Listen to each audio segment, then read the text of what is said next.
Why'd you pick that time to drink coffee? I'm sorry. Anyway, hi, hello to anyone watching this. You're watching a game that was arranged through the Gauntlet, which is a community on the internet that gets together and plays tabletop role-playing games online. You can find them at gauntlet-rpg.com. The link down below. You'll find stuff like, blogs and forums all about tabletop role-playing games. You'll find uh, varied podcast network. You'll find the Codex, which is their monthly zine, where they do lots of supplements to existing games and original games in itself. And the thing that's running right now, I might as well plug it, is GauntletCon 2019, which is on the weekend at the end of October from the 24th to the 27th. It's an online role-playing convention. There's like hundreds of games. It's being run, some offered by longtime Gauntlet GMs, some by guests, some people play testing some exciting new creations that you'll probably see on Kickstarter the next coming year. Check those out. I'll put a link down below again. I think registration is now open to non-patron supporters, so check it out. It's quite cheap to sign up, and online role playing. It's quite good. I say this as someone who's played 200 plus games this year. We'll never be able to do that without being able to do it online. But anyway, so that's GauntletCon. But Gauntlet's major usual thing is the Hangouts calendar, to which this game is arranged. This is our concluding chapter in our quest to murder a market in the world of Spire, The City Must Fall by Grant Howitt and Christopher Taylor. For those who don't know, Spire is the industrial fantasy mage punk revolutionary game of drow rebellion against a hideous elf fear hierarchy, all within this weird, strange, occult city full of weird religions, strange gods, and lots of desperation. And one of those pits, one of the lowest of the low, is the market of Ironshrike, which our players have been figuring out the best way to kill, so to speak. And that's not a euphemism. Well, it could be a euphemism, literally killing a market or figurative killing a market. Either way, they've been ordered to wipe out the market, and they made some progress. They've started some fires, figuratively and literally. Although some of those fires may be coming to bite them in the ass. Hopefully they'll survive. So before I kind of reintroduce the plot and character threads and whatnot, let's introduce our players, our duo joining us for this session. I should introduce myself. I always forget that, mainly because I have a name right there. No, there. Wrong finger. There we go. There. My name's Leandro, the GM. Check out the channel. There's lots more stuff. Spire, mostly masks. If you're into that game, a lot of masks. One of my players today has actually been in one of those. So check out that YouTube channel, I guess. But yeah, let's go on the order of the character keeper. Gabriel, tell us about yourself, your character, and a cool thing about them. There we go. I'm Gabriel, use he, him pronouns, and I'm playing Varda, who's a midwife who is part spider. With that whole connection between the drow and the spiders, she's one who was born with some extra features, got an extra pair of arms. It's one of the protectors of the future of the drow, having a lair with eggs and that kind of thing. And I think that's a cool thing about her, really, is just she can mostly pass for a normal drow, but is part spider and can use those things for good. Can be creepy if she wants to. So that's it. I was gonna say, you picked up a spell that can make you extra creepy if you want to. Mm-hmm. God. Anyway, we'll get to Varda and their shenanigans. But joining Varda in this final last-ditch attempt to kill Ironshrike, Pavel, tell us about yourself and your character and the cool thing about them, which is a lot because they're very cool. Hello, I'm Pavel. I use he, him pronoun, and I'm playing Nirvic Everick, who is also he, him. Nirvic is an ink writer, which means he draws comics, and sometimes the things he draw or imagine become true and become reality. Like last session, we have seen that he sensed that the people in this district are afraid of authority. So we see his entire attire change to reflect that he's someone with authority. And since last session, he advanced quite a lot. He reminded himself he found a gun, he named it, and he reminded himself of the proper way of Brother Hillian. And then he also learned a couple of things from his own archetype. So hopefully we will see some of them in play. Hell yeah! I mean, it'll be sad if we don't get to see them because there are some very cool moves. They're ridiculous. All right, cool. So before we get into again me recapping what's happened, let's talk about safety. As mentioned, Spire deals with a lot of quite heavy themes, so we want to make sure we're all on the same page. We have lines and veils. I remind my players that there's a tab for them in the character keeper. Lines are things that won't happen in fiction, they won't be crossed. Veils are things that can happen in fiction, but we're not going to concentrate on them. Like they happen, but they happen off screen, or we'll fast forward over them. If it happens, it's fine, but we're not going to concentrate the story on them. We're also using the X card, which basically, if we do roll into a scene where folks feel comfortable for any reason and for any detail, like maybe someone's name or an event that's happening there, they can say they want to X that either on the chat or on the roll for a party or on the video. Just make the X here. I might ask some questions on what's being X carded. But no one gets to question if it's played. If it's played, it happens, and we'll roll back and try something else. And finally, we have an open door policy. Basically, if folks do need to step away from the table for any reason, and any reason's fine, whether there's an emergency or you're more tired than thought, you need to lie down, or you need to go for 5 minutes. That open door policy is open to everyone, including myself. We'll pause the game, no matter what's happening, and then we'll let folks get comfortable. Okay, so last session was all kinds of explosive, again, figuratively and literally. A lot of digging was done with the players. There were some offers made. I'm just gonna go through the list of NPCs, honestly, and note down what their deal is, what happened to them last session, so folks would know what they want to pursue, what they want to do. Okay, so there's Gasto. He hates the Church of the Gun. He's a gun runner / mobster from Ironshrike. He recognized Nirvic. He has a sweet gun. He may be being controlled by some sort of silver cultist.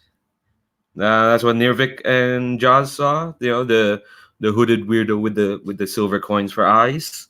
So that's still kind of in play. There's Melise, who's very young, sells blood. Sells blood, but quite young, and maybe working for an Elfir, though not really of her own will. Varda kind of got a bond with them. There's Milgrist, the weirdo curio trader, who is a gutterkin. They were kind of frightened to death by one of the PCs, and they gave up the name of an Alfir who's kind of controlling a lot of significant markets behind the scenes. Someone who's obsessed with economics. There's Mother Falling Ash on Snow, who is the entropic matriarch of the Hungry Deep, which is a church all about decay and hunger. She abducted aforementioned PC, Ceres, and gave an offer to Varda, basically saying, hey, look, if you really want to help protect the drow, you want to get rid of this market, we can help you out. We have your friend who we're not going to see today. Well, we might, but I don't like playing PC's characters. So if you see them, they're probably going to be unconscious or in some weird hungry state. I don't know. So she offered that. There's Lith, who's just nice. He's an unmasked Elfir, proprietor of the Civilization Tavern.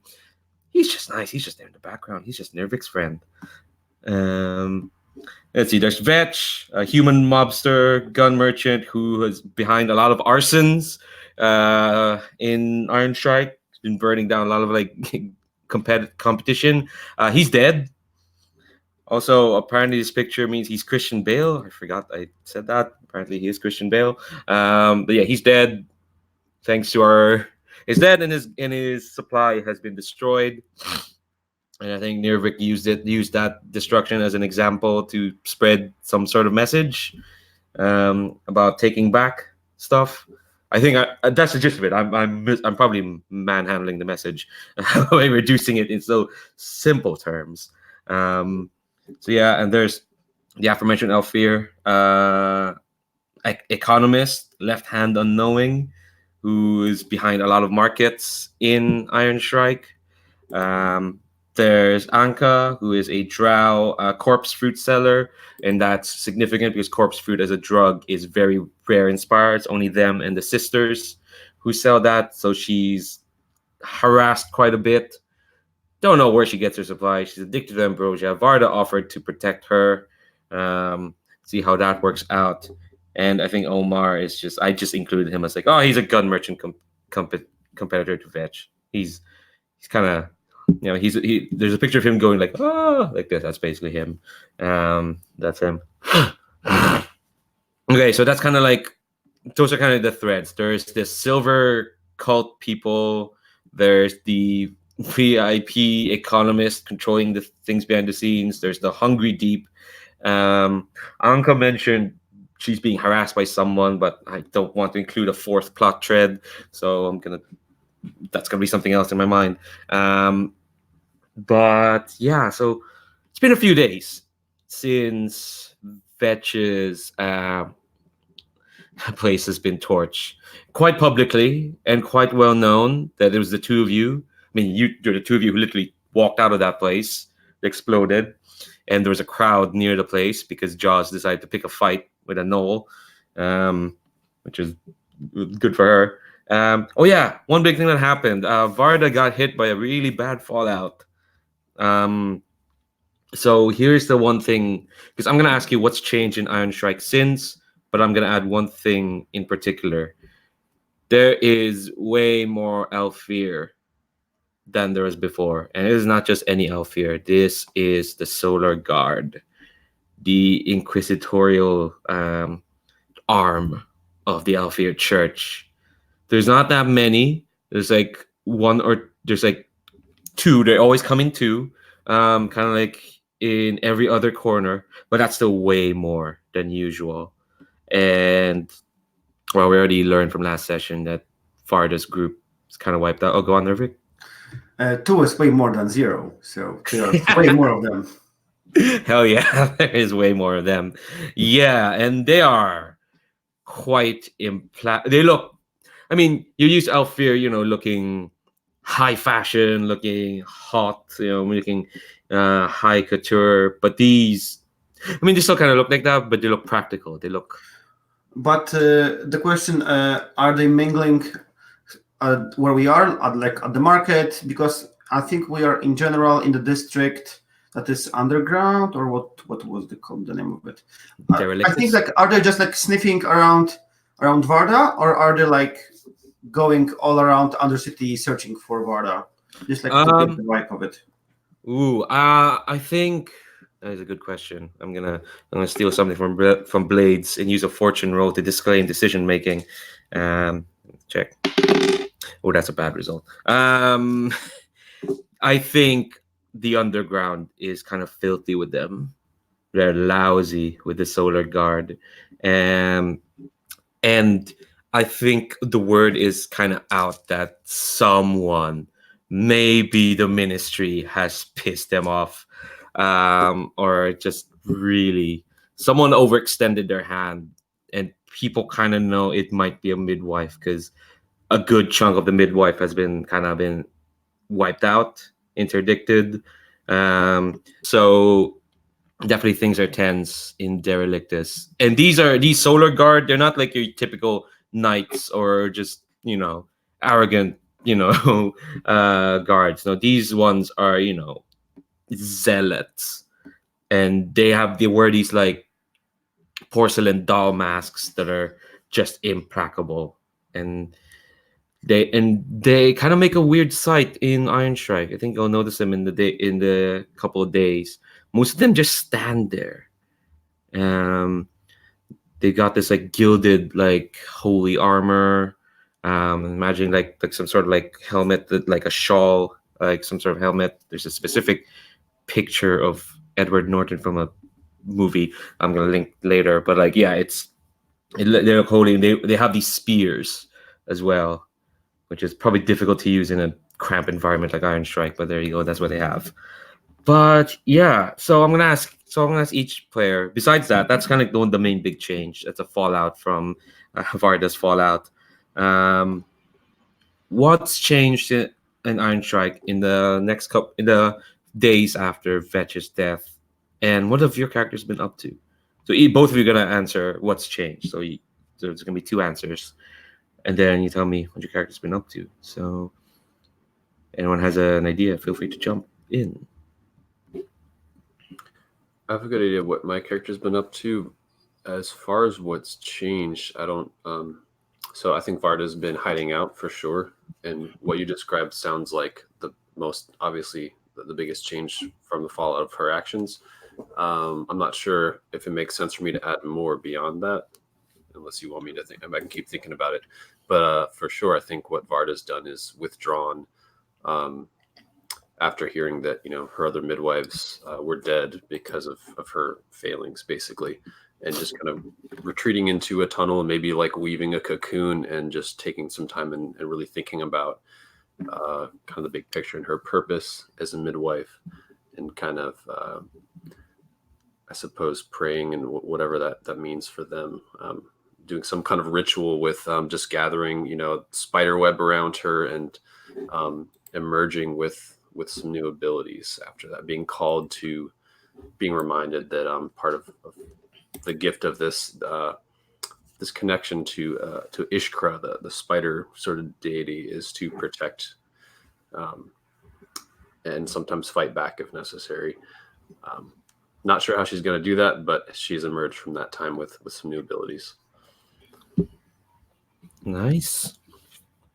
Well, not nice. The circumstances aren't nice, but the added spider abilities sure are. What about you? There we go. How about you, Nirvic? What have you been up to?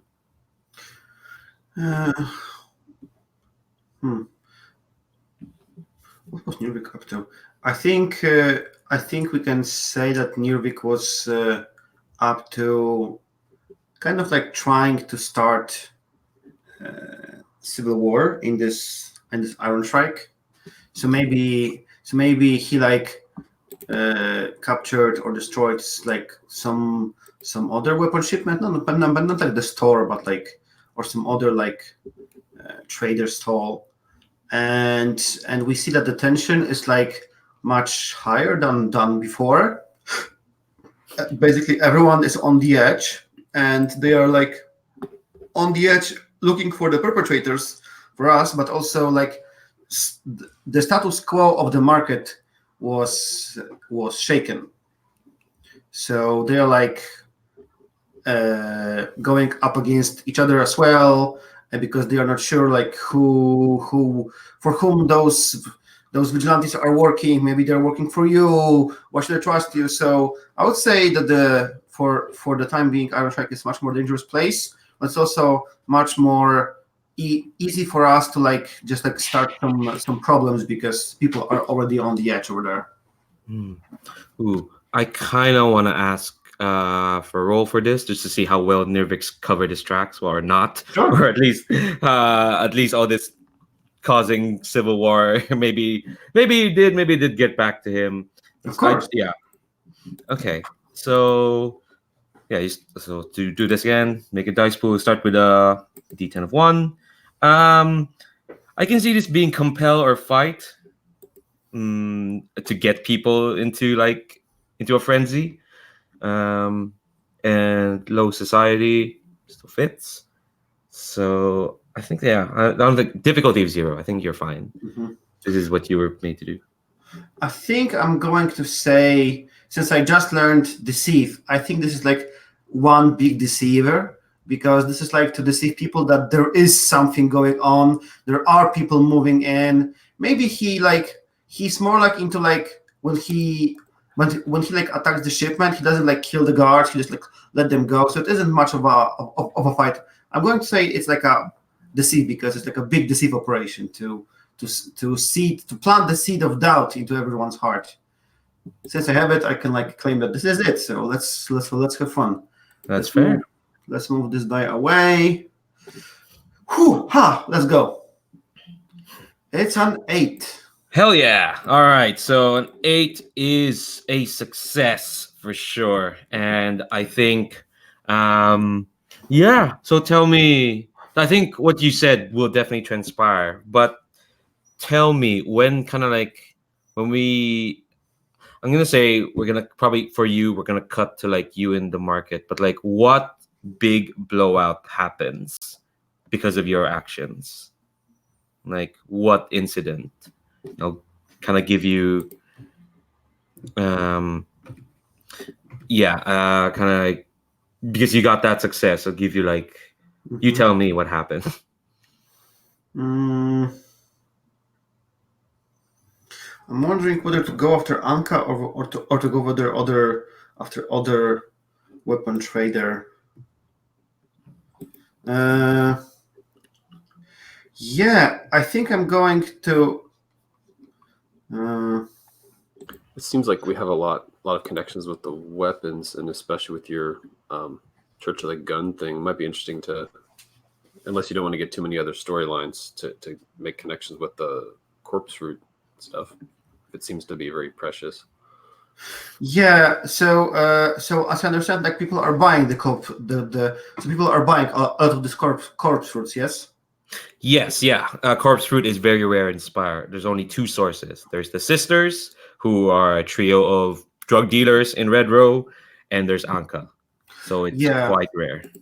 Yeah, so I think I'm going to say that at least for the time being, Nirvic managed to scare Anka. Maybe he ambushed her shipment and like made her like run scared that he was after her.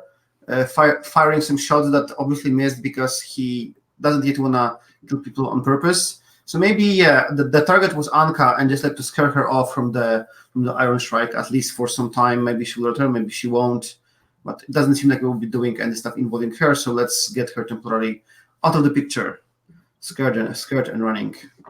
All right, yeah, and I think plugging up that one source of corpse fruit.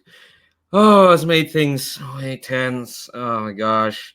All right. So, okay. So let's say that's the state of play in Ironshrike. I think it probably doesn't take a while for things to explode. So, each character is gonna get some mysterious summons. Well, in one case, one is not gonna be that mysterious, and then I'm gonna like frame like, then I'm just gonna ask, where do we see each character kind of like as they come into like this new day in Ironshrike where things are way tense.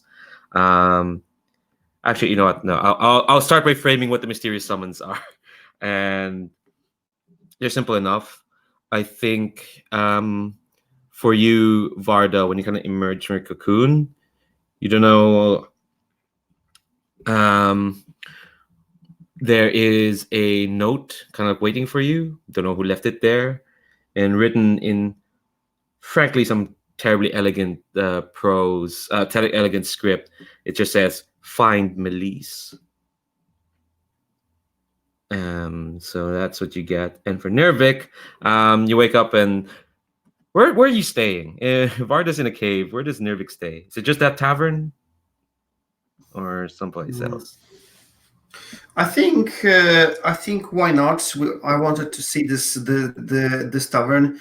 If Lith have some spare rooms, I think Nirvic definitely turned one of the rooms into his like operational space. We probably like come and see that there are like comics pinched to the wall like all over the room, and he's like probably like drawing something more. Yeah, oh man, that's really cool. It's comic pages everywhere. And yeah, I think when you wake up, you see like your room still as you left it, except that I think there's probably like a map of Ironshrike kind of like in your drafting table that's kind of left there. Someone made a really crude map of Ironshrike, and there's like a spot, and pinned to that spot is a silver coin. And that's where you're kind of being summoned.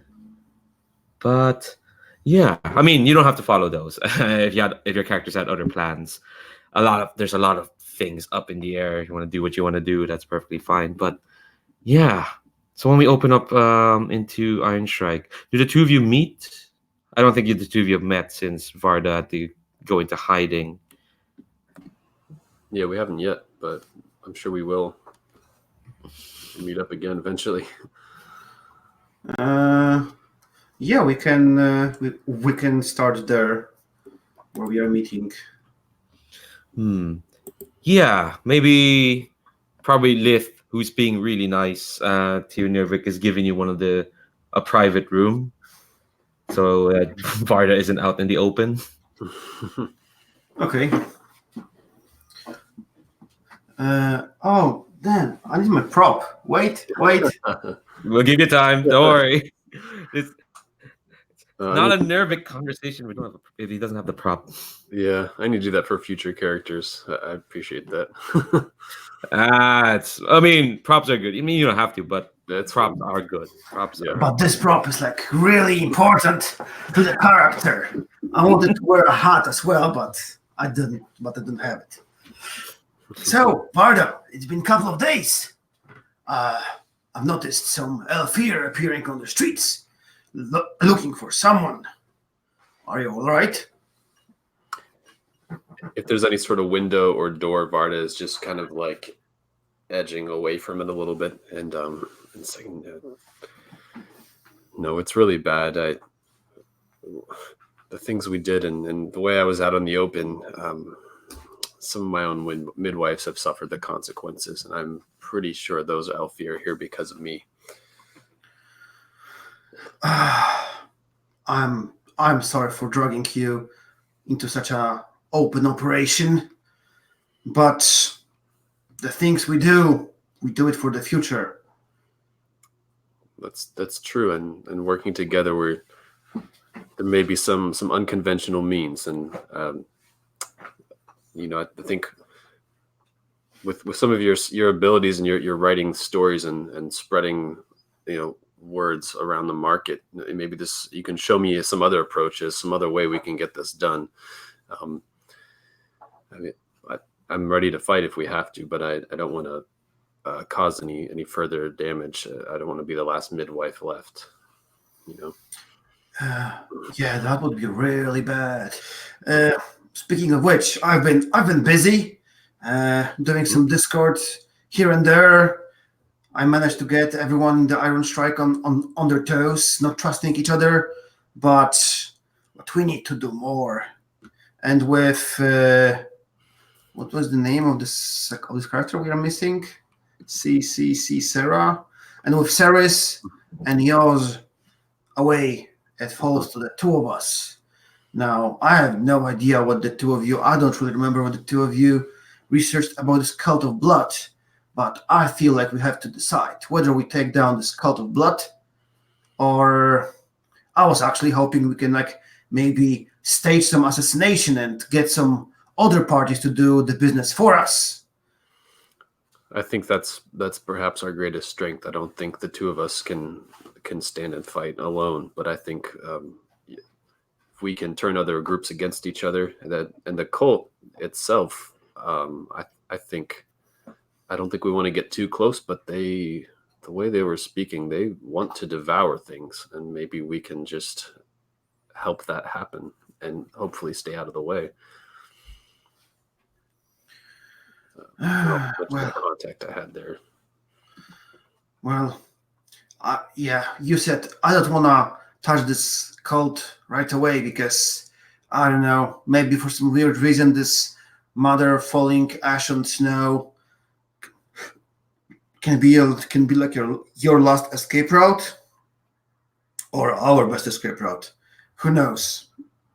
So I was actually thinking that there is a party starting soon, and I have an ability to declare that there's a party somewhere. So I was thinking that we can go there and see who's there, stage some assassination, like, don't actually kill someone, but like pretend to be doing it, and say that left hand unknowing sent us, and then just like wait for some people to come and after this guy. Like, we have no idea where he is, but if we try to assassinate someone important, I'm sure as hell they would send someone to assassinate him. That would make our job much easier if we can get the stage, if we can actually manage to stage the assassination, which I don't know. What do you think?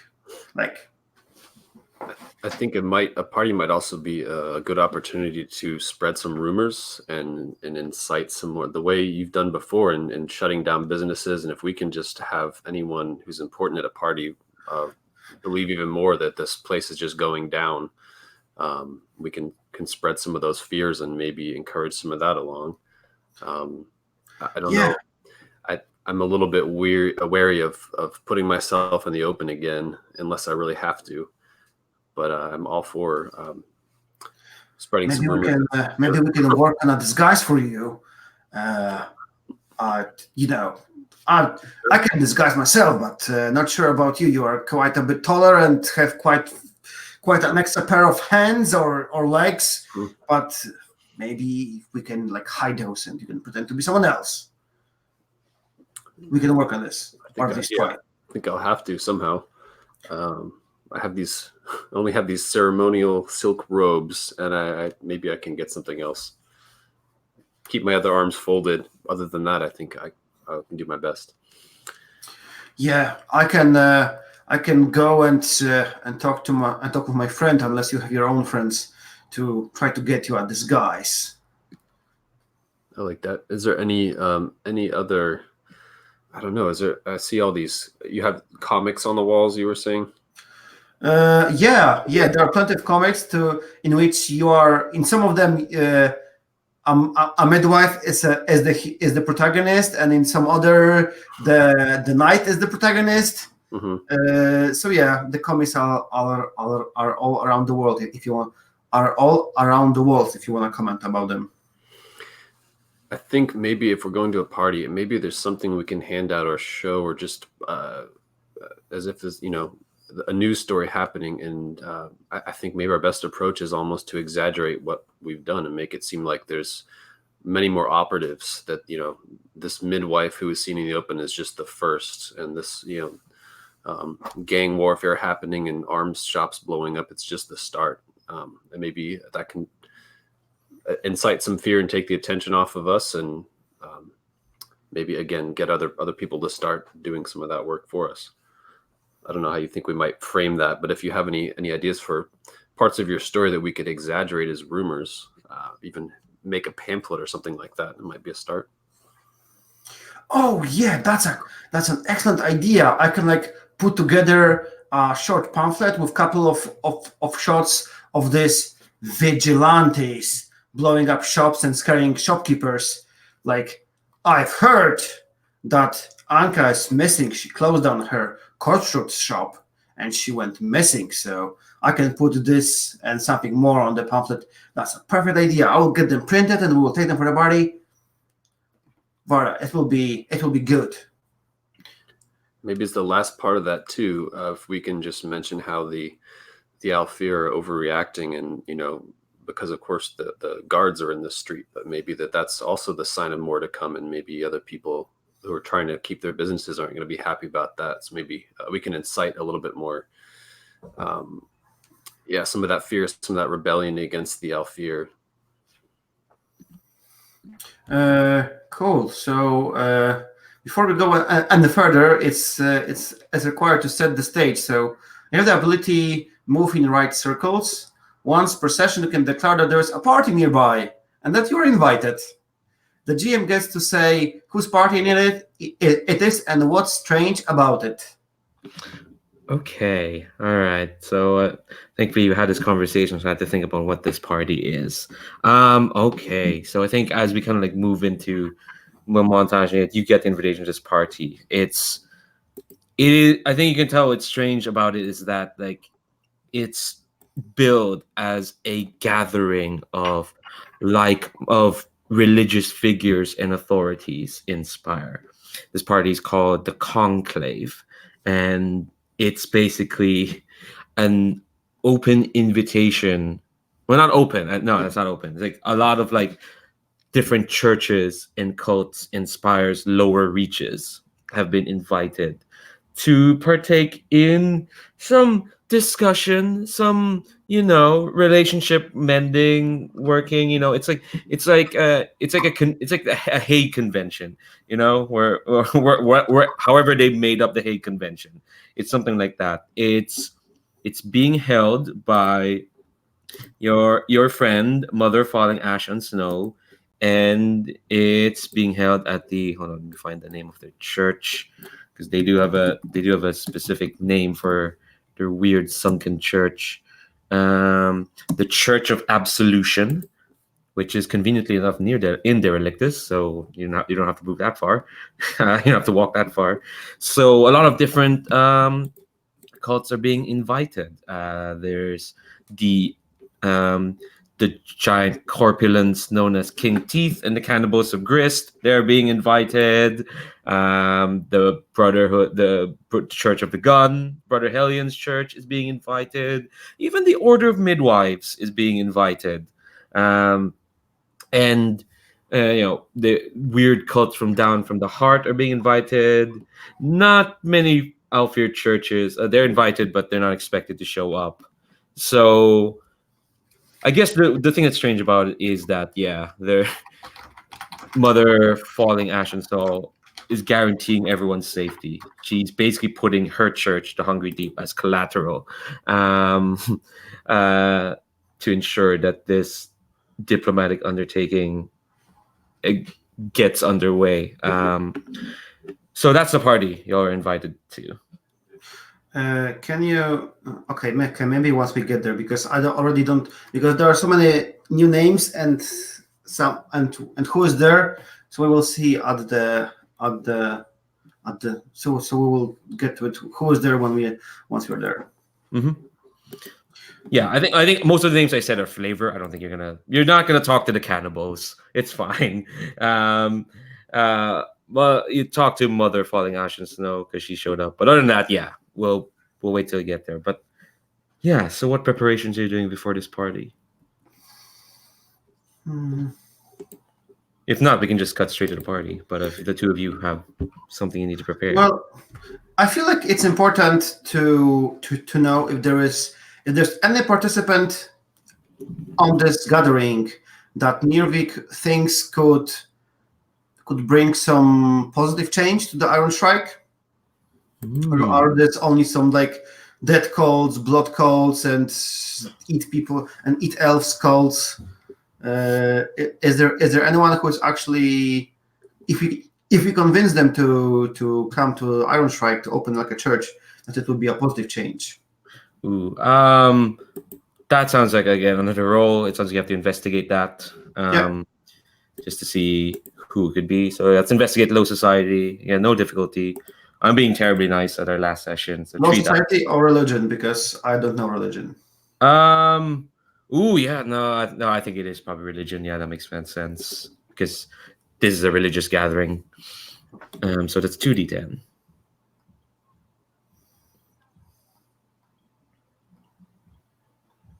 It's a 10. And the other one is a 1. So I rolled highest and lowest. Holy crap.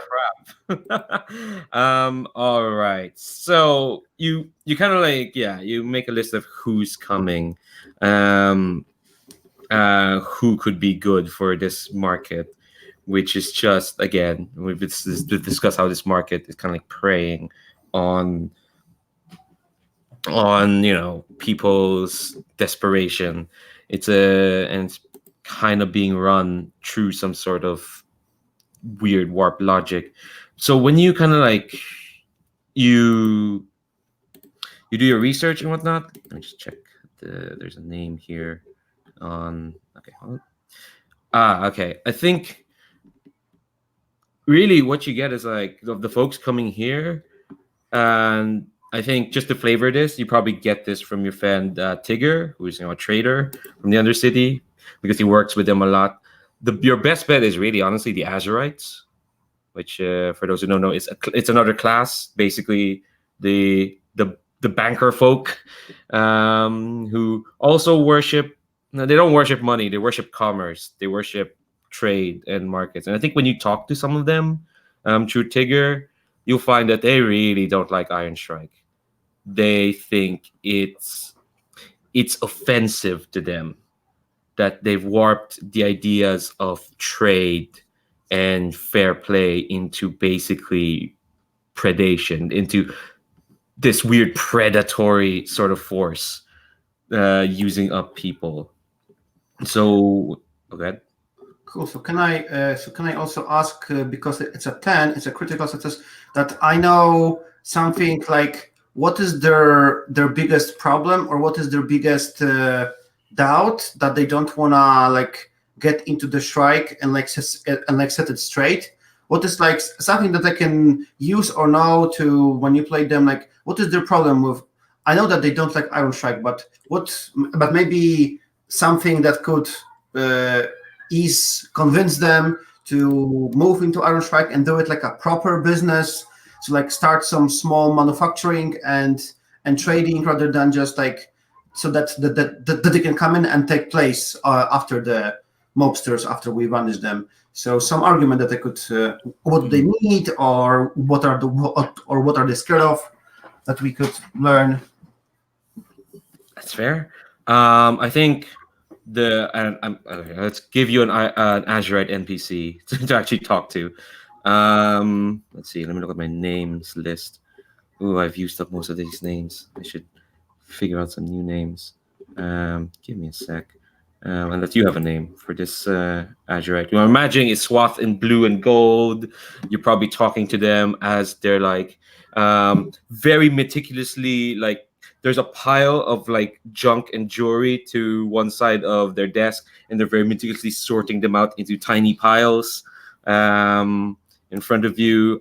Their name is, I'll just give them a name. Their name is Alma. And I think you asked this question, like why if the Azurites hate Ironshrike so much, why haven't they moved in? As they're still moving stuff, they kind of lean forward and say, like, do you know about the Society of Silver, Mr. Nirvic? I'm afraid I'm not familiar with the Society of Silver. Well, if you've been stirring up stuff down there in Ironshrike, you must have seen at least a hint of them. Love those silver coins, the Society folk. I think I might have seen one of them, but I'm not sure what their deal is. If you can brief me on this.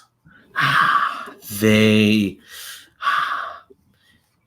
Society of Silver. Well, everyone knows here in Spire that money is power. This society, they've followed it to its most ridiculous conclusion, and you can kind of tell there's a lot of hatred in their voice.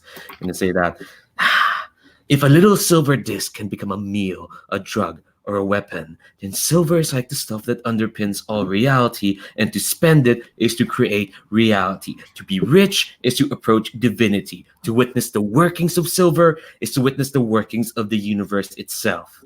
Now, you're a sane person, right, Mr. Nirvic? Yes, I like to think myself. I like to think that of myself. Then you can tell that what I just said is absolute bollocks, isn't it? I have to honestly say, I, as a player, don't understand. Yeah. Is he saying that they are creating stuff from silver? No, or... they're saying that that's what they believe in. That's what the cult believes in. They believe in money that hard, that they think spending money is changing the world. I mean, it may not be true, but that's what they believe in. Okay. And the Azurite believe in what? To get the perspective? They believe in commerce. They believe that money is a means to to create relationships with folks, to interact with folks. It's a way to build bonds. While to the cult of silver, and I think I almost explaining this to you as well, to the cult of silver, they believe that money is the means to an end. That's why, and I think Alma tells you this, is like, that's why they've permeated almost every strand of Ironshrike, because that is the one place where money and trade is the most valuable thing in the world. Well, to us, money and trade are a tool, the best tool in our mind, but a tool. But to them, it is the means itself. That's why Ironshrike is what it is. They believe that those who reduce themselves to nothing but what they trade, what they buy and sell, they become closer to heaven. But of course, you and I know, Mr. Nirvic, that those who can feel that are usually those who are the ones who are extremely rich, who can afford to spend money to change reality as they think. Of course. Well, now I definitely understand why the believers of Azurite don't want to move in down there. Well, and I'm just like saying, like, who knows? Maybe these vigilantes will chase off those silver cult as well. I think, yeah, I'll kind of like snort. It's like, oh, we'll see. I mean, if there happen to be any vigilantes around who would be interested in Ironshrike, I'm sure the Azurites would appreciate. And they're kind of looking around as if like, would appreciate if certain silver cultists would, well, they'll get what I mean, Mr. Nirvic, I suppose. They'll get what I mean. Oh, here you have the pamphlet I put together about those vigilantes that are already present in the Ironshrike. So there are some people doing something. Who knows? We'll have to wait and see. Yeah. So they'll take the pamphlet delicately and just kind of like borderline winks at you. Yeah. But nothing's going to happen because you rolled a 10. I think nothing bad's going to happen to you. Mm-hmm. So yeah, just to like lay it out again, yeah. So that's the cult that you've seen, the Silver Coins cult, Society of Silver. They're kind of the ones who set up Ironshrike, and they're the ones keeping it like that. A lot of people have come into like profit over that, like Vetch and the other Alfir, but they're the kind of like one of the major linchpins of the society. Okay, so that's what you've been doing, Nirvic, setting up. Varda, what have you been doing to prepare for this party? I guess I want to follow up on that note and speak to Melise, the blood merchant, as discreetly as possible. Yeah. I think to see how discreetly you do it, I think it's gonna be a roll. It's gonna be pursue low society, because you're kind of trying to find her in Ironshrike, and there's a difficulty of 1 because of all the solar guard around. Mm-hmm. So that takes away 1 of your die. So 2d10. Okay.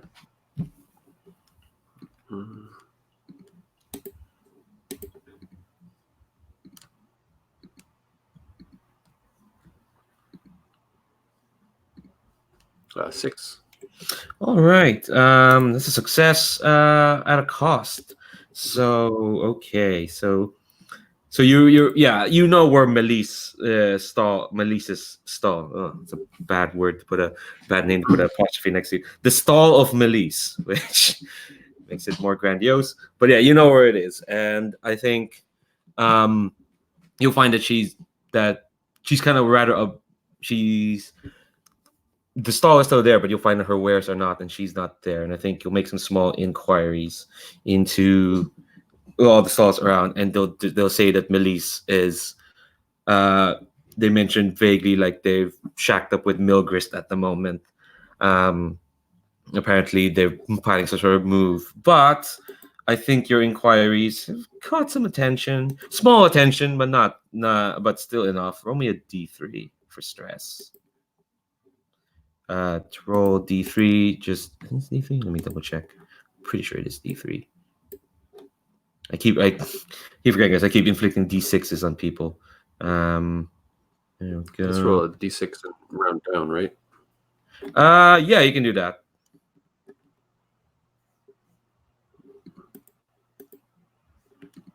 So 2.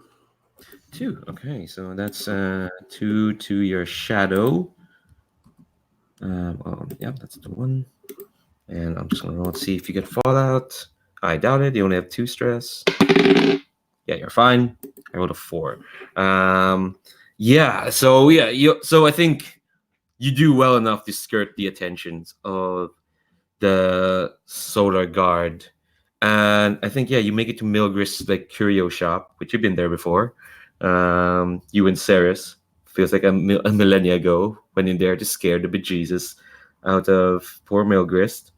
Of course, Jesus doesn't exist in this, so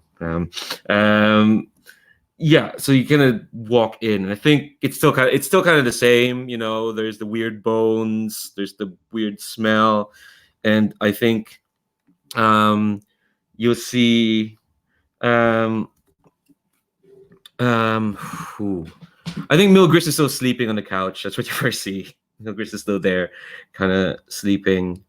And I think you'll see kind of like sitting next to where Milgrist is sleeping, was on a couch. There's Melise, and she sees you and kind of like almost instinctively like shrinks away a bit. And I will just kind of bring out the note and say, "Were you looking for me?" She takes the note cautiously, and she says, "That's not my handwriting. And I think her eyes kind of widen, and then she says, like, "It's her. It's her handwriting. It's." And I think she kind of crumples up the note, and she looks at you and says, "You have her attention now, Varda. You have. She's interested in you." I did speak with her, and I don't. No, not her. Not her. Wait, who? Wait, which? The Alfir. Ashes falling on snow. That's my assumption, but I don't know who actually. Yeah, I can see that being Varda's assumption, but I think Melise is kind of like, no. The Hungry Deep matriarch. No, not her. No, you've got the attention of. I told you that I was being patroned by an Alfir noble person. Myself and Milgrist. No, that's her I'm talking about. The Milgrist found out her name. We're not meant to find out her name, but we have. And now she's interested in you. They call her Left Hand Unknowing. They call her that because you never know which one works for her. Mm-hmm. Didn't we see those initials before or something? Yes. Name before. Yes, they were. Yeah, that was where I think you're breaking into Milgrist's ledgers. You can see that like a lot of Ironshrike kind of goes through churn. Like, people lose shop, people get burnt out by arsonist gun runners. People just lose, go bankrupt. But Milgrist has been like consistently there for like years on end, and that's because of a patron they have, this Alfir Left Hand Unknowing. And Melissa's like, after all the stuff that's been happening, what with all these guards, I went to Milgrist and I told them about what's been happening, and they told me that all these guards, they're not just they're here for a reason, but someone's driving them from up top, looking for people. I think her eyes kind of like they're not accusing you, but maybe Varda's imagining they're accusing you. Mm-hmm. I won't say anything about that except that I have noticed them as well, and I don't like it. It's not the sort of attention we need around here. No, we need them. We need them gone. Can you said you were here to protect us, right? That's what you said. You promised it. Yes, and to warn you that I think that some things might be getting worse down here. As you can see, the Alfir coming in, there's more just warfare on the streets. And I want to at least warn my friends ahead of time so they can stay out of the way. Just to punctuate that, you probably hear like gunfire in the background. there's several shots from afar. And the market is still going on. And I think Melis kind of like grimaces a bit, says, "How bad is it going to be?" Well, what if I told you that everything is almost going to reset itself, and if you were careful and stayed out of the way, you might find more space to do your business after things settle. But before that happens, it's going to get pretty bad. I think Melis kind of like steals herself, and she says, "And we'll be fine. Me and Milgrist, at least." As far as I know, if you can stay out of the way, but why would and I'm curious why your boss is interested in me now and what that means. Note would mean.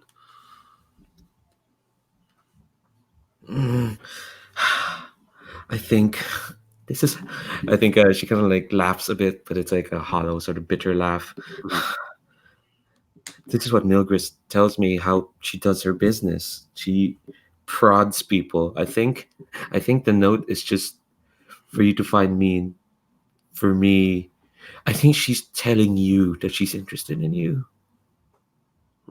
I think she's taunting you.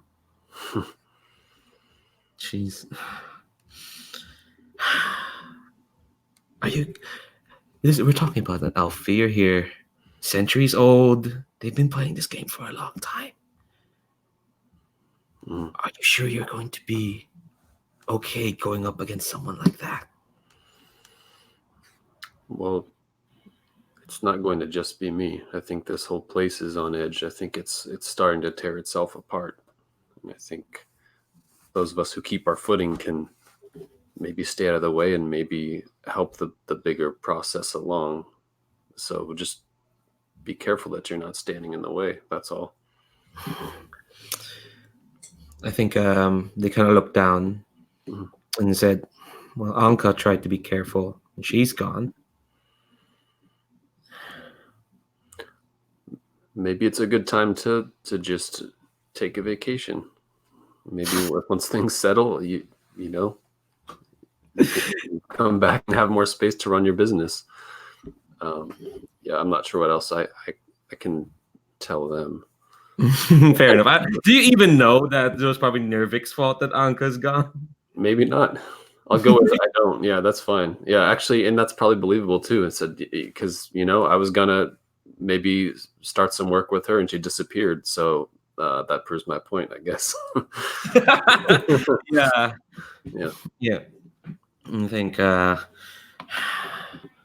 I think Alma. Yeah, Alma. Sorry, I'm looking at that name. Melis, and it just sighs and says,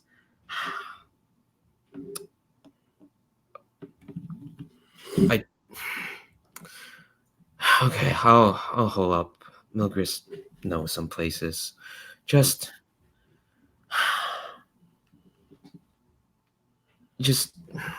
I hope when all is said and done that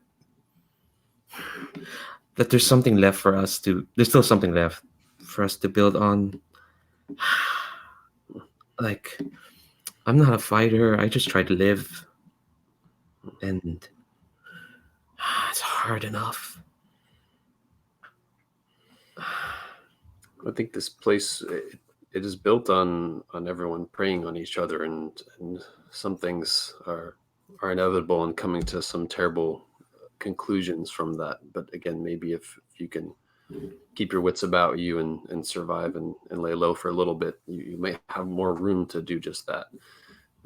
I guess the other thing I would want to ask, if there's any other information I might get from these two, is just what other threats, what are the worst things that could happen that would disrupt business as they know it? I think we'll probably like expand this because like I don't want to get this info and then we're gonna take a break and jump into the party. So I think what Melise says is that like, and probably like prods Milgrist awake. They're like, hey, contribute to this. I think what they tell you is that Ironshrike kind of has lived on the, partially because the cult has been kind of like pushing people to like prey on each other, but also it's also lived on the sufferance of the Alfir. More of this uncertainty, the more guards are around, the less will people feel safe. The more ankas, the more people who leave will happen. Which, it could break, that could break the power of the cult. I don't think these two know much about the cult. But yeah, like stuff like what Vetra's doing is almost like par for the course. But now things have escalated to a point where people are just attacking each other, and the more that happens, the more kind of Alfir kind of called to like, okay, we can't use this place as we can't use this place as a market anymore. We have to come in and restore order. But that creates a ripple effect of like the more Alfir are there, the less like the lower class feels safe. So it's a lot of equilibrium is being destroyed right now. Mostly thanks to y'all. So you're doing your job. You're doing your job for sure. Yeah, you're getting there. We just don't know if we're gonna call more Alfir down there. And yeah, you don't know what's gonna happen first. It's gonna be like maybe all-out war. They'll drive everyone out, or one big spark that would bring the Alfir down, and maybe drive everyone out. Either way, you'll get to what you want. But I think you'll get the sense that there are some folks like Melise who are like, if they don't keep their wits about true, that once the market's done, once the upheaval happens, they may not have a livelihood to come back to, but they have to keep their wits up.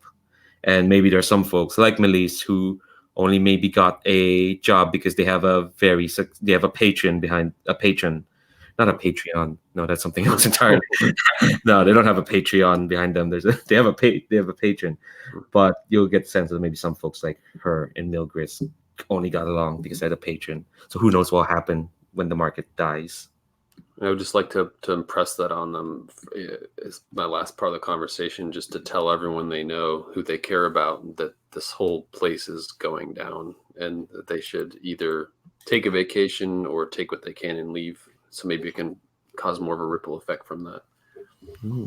Okay, so this, since you have a bond with her, this sounds like a bond roll. Let me find where that is. Okay, so you can ask an NPC bond to perform a favor in your behalf, which this sounds like what it is. Something they wouldn't normally do, and puts them and the relationship under stress and danger. So this is kind of like a normal roll. An NPC, okay. NPC bond rolls 1d10 plus 1d10 if it's within their area of expertise. Talking to people, I guess, since they sell stuff. And then an extra d10 if it's in their neighborhood/home, which it is. It's Ironshrike. Because it's an NPC, I'm going to roll this because I don't get to roll much. We have inflicting stuff here, if that's okay. Sorry, I'm just grabbing my dice here. Okay. So that's 3d10. Good odds. That's okay. That's a 6. So it still happens. So I think she kind of like gives you like a more determined nod. Mildred's kind of like, and then she kicks them in the shin. You could probably tell that's what the relationship's kind of like. And they say they'll do as you say. They'll say like, market's gonna come down anytime soon. But it is a 6, so you are roll me a d6. See how much stress your NPC bond will take. I rolled a 6. Oh, no. that's a lot of stress for. Well, it makes sense. It's like this is a lot of stress for poor Mendes, who I think we'd mentioned is quite young. The definition of Oliver Twist plucky orphan type, at least according to this picture I put of her. Oh, you're lucky you don't suffer bond fallout right now. Okay, so I think the stage is kind of set. Nirvic knows who runs the place. Varda knows who might come in to destroy the place, I think. And you've made some plans for this party. So I think we're gonna take a break. And then when we come back, we'll again talk through like what people's plans are, and then we're just gonna go to this party and see if this assassination plan of Nirvic's is gonna work out. But yeah, let's take 10. Let's come back at the half hour mark. And yeah, see you.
I have some really crazy ideas about about what is going to happen next. So Oh my god. Well, Doc, this is our last session. Feel free to unleash every single one of those ideas. yeah, I'm just afraid of hugging you in the spotlight too much. But I think I have an idea how you can share myself and Varda to achieve a goal, a mighty goal. So that would be really cool. That's very cool.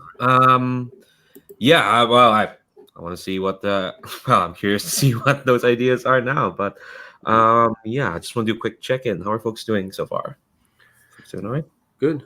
Yeah. Cool. I think we got an hour and a half left, I think. Time is something. Anyway, yeah, I'll frame the scene where you all are, and then like, yeah, share those ideas. But we have to be before the party. Oh, okay, cool. What's your idea then? So my idea is that the party will be where we are making deals with the power players, but we need to prepare those power players to be persuadable. So Nirvic idea is that we need a fake assassination on Mother falling ash on snow by someone who pretends to be from the Silver Cult. And then at the party, we can try to match the Mother because she's organizer with the Azurite so that they can work together in taking out the cult. But first, we need to make sure that Mother of falling ash and snow wants to take out the snow cult because they try to assassinate her. Okay. So we need a setup to do the actual party. Okay. All right. I don't know. What do you think, Gabriel? I mean, it sounds awesome. It's I feel like we're small fish in this pond. You know, it's like it's hard to know how much. I feel like our best bet is to spread rumors and plant evidence, maybe. Because if anyone actually sees us directly, I don't know how well we're gonna do. Well, we have to remember that we are like a small fish in the like thousands of other elves. So Right. we are like to some degree anonymous. Right. Well, we could spread rumors, but I think we want some action scenes. Yeah, and I think you have good abilities. Like the common fears one, and mine, I can pretty much turn into a giant spider. I feel like we could make some scary, crazy things happen, and then use that to spread the rumors. Yeah. So let's maybe like frame it interestingly as we are back into the room at the tavern of Lith, and we are like planning this thing, and Nirvic has like a very nice drawing like on the table, and he just explains it to Varda that they need to stage the fake assassination on the Mother of Ash falling on the snow. Mm-hmm. Or something like this, and Nirvic goes, so I see it. It can go two ways. It depends what role do you want to play. Either I pretend to be the assassin because I have the gun and you don't, and I can like shoot at it, and then you pretend to be the one who saves the Mother because you will go to her church, and it of course will happen during the ceremony, so that people are there, people see it. It's gonna be big. So I'm going to fake to be the shooter. You're gonna save her, and then you're gonna have to convince her that she needs to take action against those Silver Cult, because I like that. or we can reverse the roles. But from what you told me, you already have some relationship with her, and she invited you. It will be like much less fishy if you are the one doing the saving. I like that idea, and if there's anything else we can find out or know about the Silver Cult that can make it look like that was you, or some evidence to leave behind, or something. But I like that idea. I'm not sure if we have time, but they sort of like invited me for a meeting. I like found this map with some silver coins.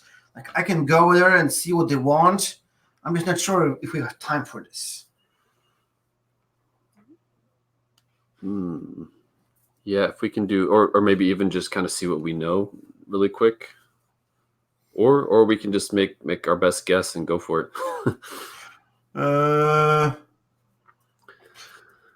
Yeah, I think it's a question for us for the time. Do we want to play the scene with me going to meet there, or do you just want to go and do some investigation again? I'm fine anyways, but it will be like my scene probably. Probably in the interest of time, you probably you probably just want to investigate more about them if you're trying to pull off this con. Yeah. I think it would make sense for us to do some investigation. So, do you want me to do it? Yeah, if there's any way I can help. Yeah. I think the only way, the only reason you'd help if you had the relevant skill or domain. But I think Nirvic has all the domains he needs to investigate. But that's all right. Yeah, he's got it. I have the crime. Yeah, you got the crime and the investigate skill.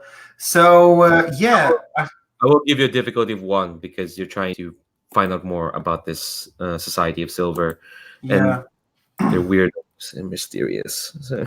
Yeah, and I think we will, and I think again we see Nirvic like mingling between the people, trying to see something, hear someone, like pay someone to share some information. So like that's the shot of like Nirvic going between the people and talking to them to learn more. Yeah, let's hope the dice will give me at least a small success. Hopefully. No, it's no success. Ooh. Oh. Wow. So you're trying to dig up more about this Society of Silver. I think kind of what happens is you're trying to poke around and I think you're trying to be like as stealthy and as like, but I think when you kind of like ask what folks say, what folks ask of you is, what can you pay up? They're not going to give you this info unless you pay up. So you're gonna take D8 stress on silver. Appropriate. I'll give you a sliver, but I don't think you'll get enough to really like beyond you knowing that they really like their silver. Oh, surprisingly, I got a 7. Oh, buddy, that's a lot of stress. Wow, D8 is a large die. Yeah. I feel like I shouldn't have done that to you now, but I shouldn't feel too bad. Okay, so that's 7. So that's okay. You're gonna get fallout. I'm sorry. It's just that you have too much stress. Oh my gosh, you're so stressed. Let me just find fallout here. And then the worst is I pay them and they still don't and they still don't give me anything. Well, they give you trivia, honestly. Actually, no, you could. I can't give you that because if I give you trivia, they'll give you a chance to pull this con. I think they'll give you like very useless trivia, like, oh, some believe that to really worship silver, they have to take it into themselves. So a common practice is like some folks swallow silver. I think that's one of the what you hear for some folks. Okay, hold on. So you got how much? Let me just double check. You suffer moderate fallout. Okay, you're gonna suffer moderate fallout. Actually, no, it has to be a bit severe. I think. Ooh. Okay. Actually, no, let's just make it moderate. I think, okay, here's what's going to happen. You can get something of use, but I think you're going to have to, like, you're going to owe a lot of debts. I think, here's kind of what happens. Here's the person who kind of, like, who will, like, say, like, oh, I'll give you info, but you owe me big. You owe me really big, and I think it's gonna be Gasto. the guy who threatened you. I think he's thrived quite a bit since Vetch's death, and I think he's regained quite a bit of his glamour. So I think he says like when you kind of come to him, he's not jittery anymore. I think there was a point where like, he kind of reaches for his gun to you for you, but I think he kind of realizes what you're looking for. It's like, oh, you want them silver boys, eh? I can give it to you, but Nirvic, what you're gonna owe me, there's not credit won't even come close to like figuring out what you owe me. I'll give you the leader for sure, but you're gonna owe me big. The nice thing with this being the last session is that we don't have to like go into details of how much he owes you. You are gonna get the Fallout Destitute because I think you've spent so much spending money figuring out what the Society of Silver is doing that you're just gonna be like, you owe a lot of small debts to a lot of folk, and you got like a lot of trivia. Like, okay, there's some who like who stitch their clothing with money.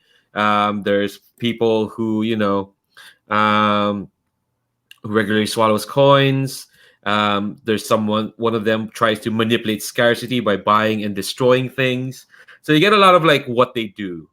So you get quite a bit, but to get what you really need, because I'll be nice, even though this is a failure. To get what you really need, you're gonna have to go into debt for Gasto. Yeah. Doesn't seem like I have a choice. And I think he kind of claps. He kind of like laughs. He's enjoying himself, kind of seeing it like this, and he says like, "All right, I can give you their leader if that's what you want." And he kind of like claps you in the shoulder.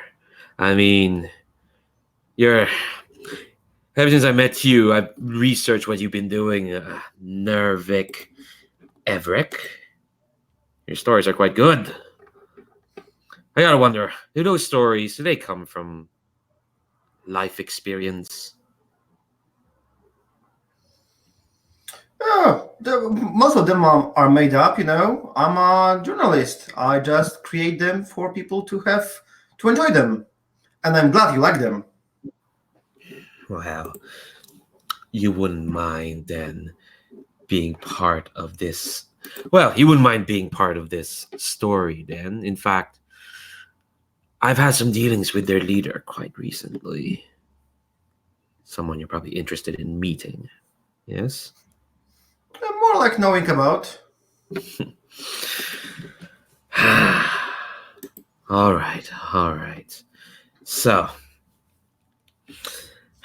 their leader, they're weird. They're an extra level of weird compared to the Society of Silver. And I think he details to you what their leader's like. He wears silver coins over his eyes. He's a drow. Unlike the other members of the cult who are quite who are extravagant in how much they hide they're part of this cult. Their leader, what's their name? There's a list of names here. Their leader, Galena. So that's a she actually. This figure who wears like, that's her main point. She's the only one who's allowed to like wear silver on her eyes. Like she's the only one who sees through silver. That's kind of how the Society of Silver denotes that they're the leader of the cult. And how do they call themselves? Like Silver Cult, or how do they call themselves? Oh, the other people call themselves the Silver Cult, Society of Silver. To them, they're just the cult.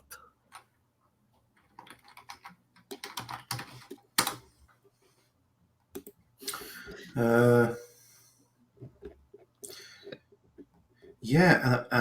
I think Nirvic, knowing that he has to like come up with like a ridiculous amount of money to pay up Gasto, he says, "Oh yeah, that will make a a good story. I hope I can sell the story really well to pay you up.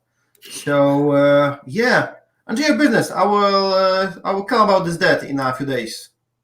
I think Gasto smiles and says, "Well, I'll give you heads up right now. I'm calling the debt after this conclave. I'm sure someone of your talents can make up for what you owe quite soon." Yes, of course, no problem. Well, that's very good to know, Nirvic. That's very good to know. Right, so that's hanging over you, but this is the last session, so you don't have to care about that. I don't know. Maybe when I run Spire again, you can bring back Nirvic. All these debts are chasing him. Nirvic with all these debts around him. Okay, one more quick before we go. I think just like a scene framing and some fallout. So I think we cut to Nirvic room, and we see him like preparing, and he has like in the corner of his room, he has like a small shrine dedicated to Brother Helion with his gun, with Nirvic gun, whose name is Last Chance, put on like pedestal, and we see he's like drawing something on the bullet. And I'm using Scared Shot. I'm inscribing one of the bullets to have brutal attack, but it cost me 1 blood or mind stress. So I'm going to assign it to mind. So cool. Maybe I can invoke another fallout again. Who knows? No, when you says mark stress, I don't roll for fallouts. Only when you like get stress from failure do I roll for fallout. When you mark stress, like as part of an ability, you're just accumulating stress. Oh, okay, that's interesting. Yeah, cool. I wanted to invoke fallout before it hits me again for the major, but yeah, I have one barrel with brutal bullet.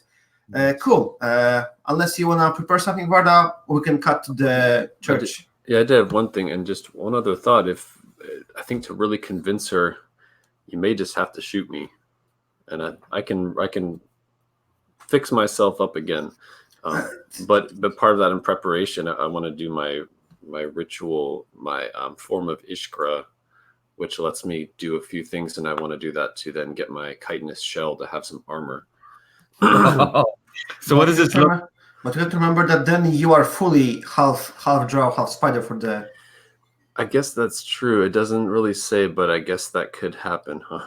Yeah, it could happen. Yeah. I will just take the chance. I will wait then, because I think I can handle getting shot and fixing myself up, and I think that will make a much better case if that happens. So. Well, what you can do, suggestion is like, yeah, if you want to come in the form of Ishkra, maybe because I mentioned the midwives are invited to this conclave as well.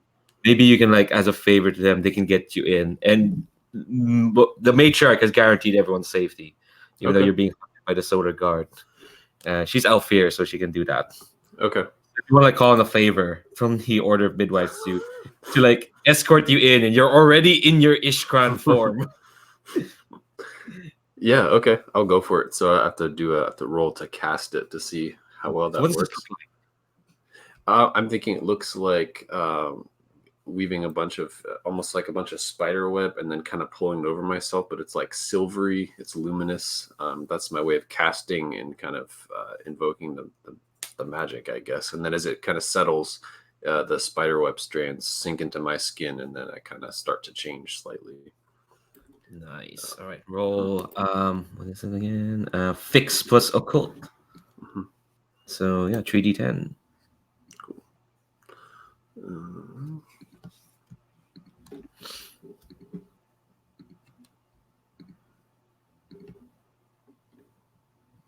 All right, that's a 10. Hell yeah! Thankfully.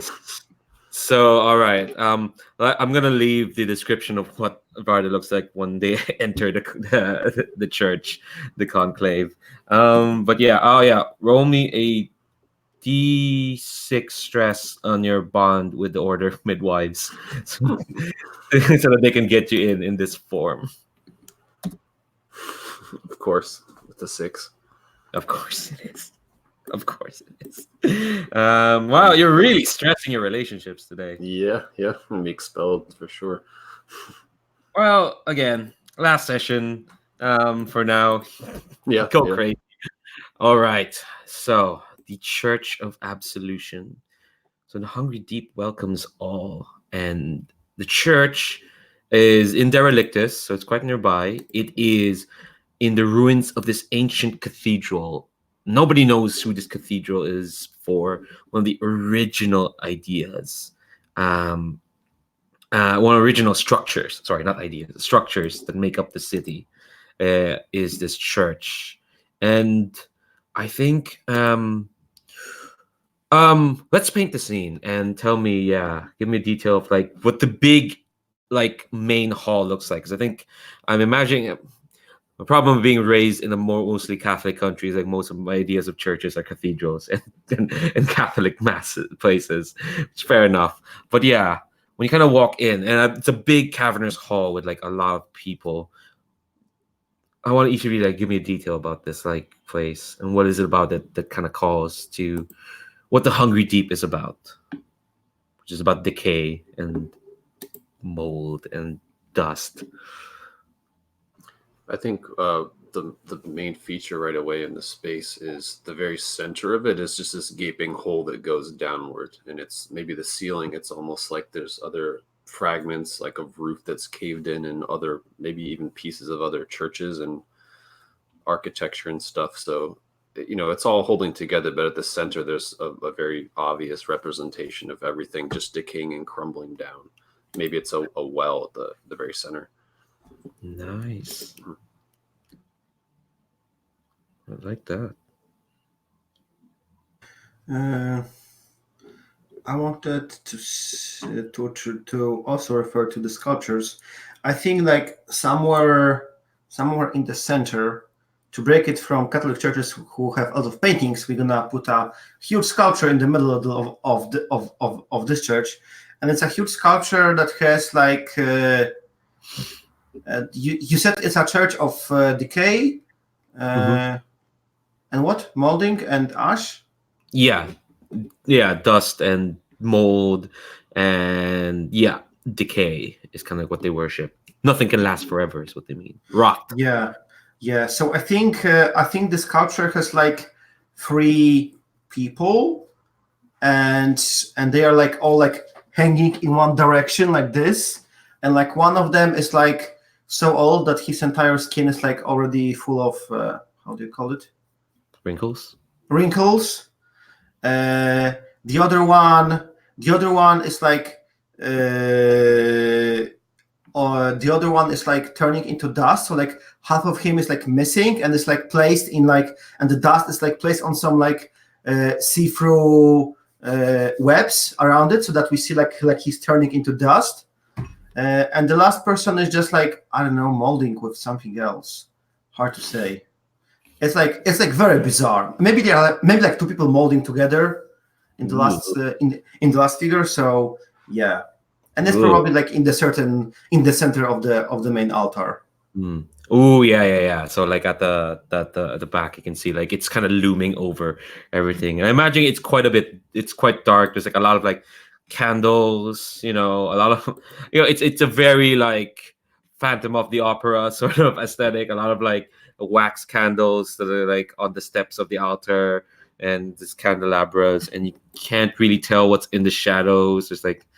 There's like things kind of like leering from like gargoyles at the top, and you can see like there is just like a gaggle of like the folks who are definitely part of the Hungry Deep. There's like a gaggle of them praying at the hole in the middle, and kind of surrounding it, almost like a barrier, so that the unbelievers who are mingling around don't go near the hole in the middle, which does lead down to the heart. So all right, I want to know what each character's entrance looks like. start with you, Nirvic. So how do you enter this? You got an invite, so the two of you got an invite because it's your move. But how do you enter this place? I think that Nirvic entrance isn't something showy. He is like trying to get his gun through the security because he needs to shoot. He has like probably like a basic disguise, also somewhere like wrapped up in his clothes. So his entrance is like sort of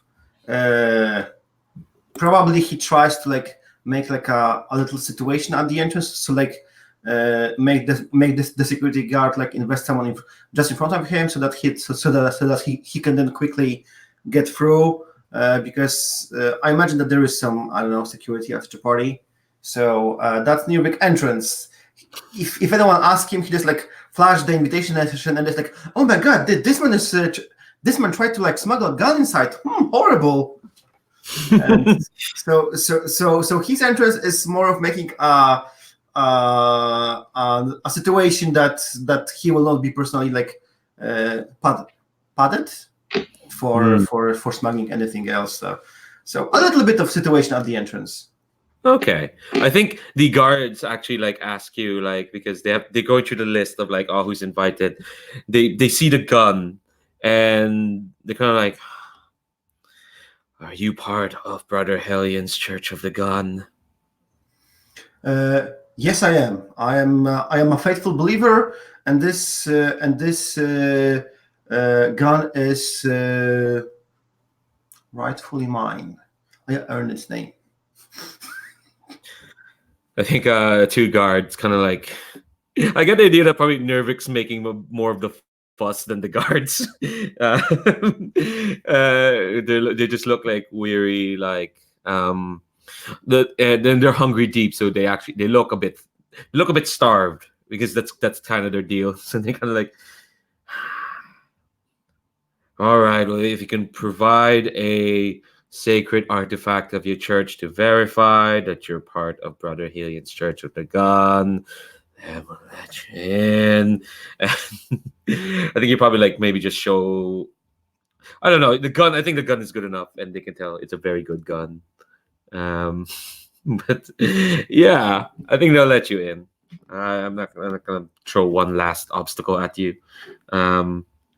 I think they do mention that like your contingent is already in there, as if like, oh, you're a latecomer. Well, Brother Helion's lot is already in there, so there you go.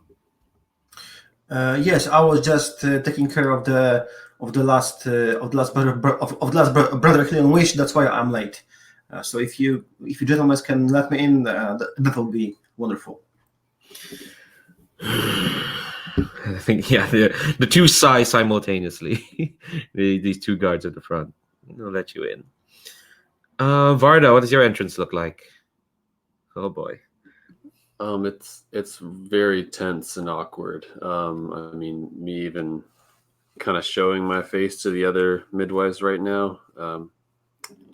It's a very tense situation, but we're still connected. We're still in it together, and that they're not really sure what to make of me choosing to. I think maybe having some of these visible signs of the blessing of Ishkar or whatever does that does still mean something, maybe, and that's why they're willing to escort me. It's kind of like I made some big mistakes, but clearly I'm still showing signs of the blessing. I'm still doing their work, and we're in this together. So they're kind of tense, but they're escorting me. And I have maybe a cloak on, so any super obvious features, I'm trying to stay a little less obvious, but they're still walking in with me, however many of them there are. Yeah, I think I think probably for this contingent, like maybe 5 plus you, so that's 6 in total. So not many, but like because they have the midwives are trying to protect their own at the moment. I think next to you is like your friend Shuyin. Just kind of like whispers as you're like walking in. It's like, You may have Ishkran's form right now, but I do hope, Varda, that you know what you're doing. And just because I forget, that's my bond who knows that I'm part of the ministry. Yes, the one who slapped you in the face. Okay, she knows what's going on. Okay. Yes. Gotcha. So the one who died was my boss who didn't know. So okay. Yes. Okay. Perfect. All right. Okay, so I think you know how it is at the start of the party. It's a bit awkward. Everyone's kind of in their tribal gangs, their factions, so to speak. No one's like mingling yet, and I think no one really mingles until Mother. I'm already forgetting her name. Mother falling ash on snow kind of goes up to the man, to the altar, and kind of like wraps the table. And I remind folks, she is wearing a black and gold gown. It's a black gown, lots of gold threading. She's the one wearing like the death mask that's also black and gold. It's kind of like almost molded to her face just to show how thin and starved she is. And I think, yeah, she welcomes everyone to this gathering. And she says, like, there's still a few that I'm hoping would come and accept my invitation. But for now, we have enough.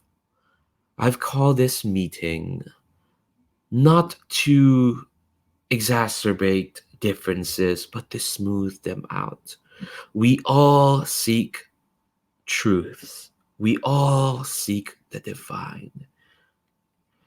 And yet there is no need to feast upon each other on our way to salvation. What is happening in our environs, in places like Ironshrike, they will cause nothing but hurt for everyone involved. We of the Hungry Deep believe in oblivion, in the release, the purity of decay. And yet we do not seek to impose such beliefs on everyone. Were it be the example for everyone involved. I call upon this conclave to share ideas, to share relationships, to share what needs to be done to ensure that those in Spire may find the salvation they seek. And again, she kind of like wraps her hand on the altar, and it's almost like there's a weird sort of like gong effect, as if like, hey, the conclave has started. And there's no food because this is the Hungry Deep. They don't serve food, sadly enough. Not even, there's some drinks. There's like a pretty pathetic buffet table of drinks. And I think it does take a while for like different groups, different churches to like break up and start talking to folks. So yeah, what do you do? Nirvic, what do you do? I'm gonna come to you first. I'm wondering whether to go straight for the assassination or first try to convince the Azurite to ally, or that they might need to align themselves with the mother.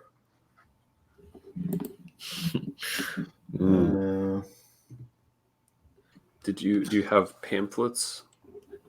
Yes, I do. So yes, I do. So that you can have some as well. Yeah, I think. Let's try to first make some allies and then go into the big disruption.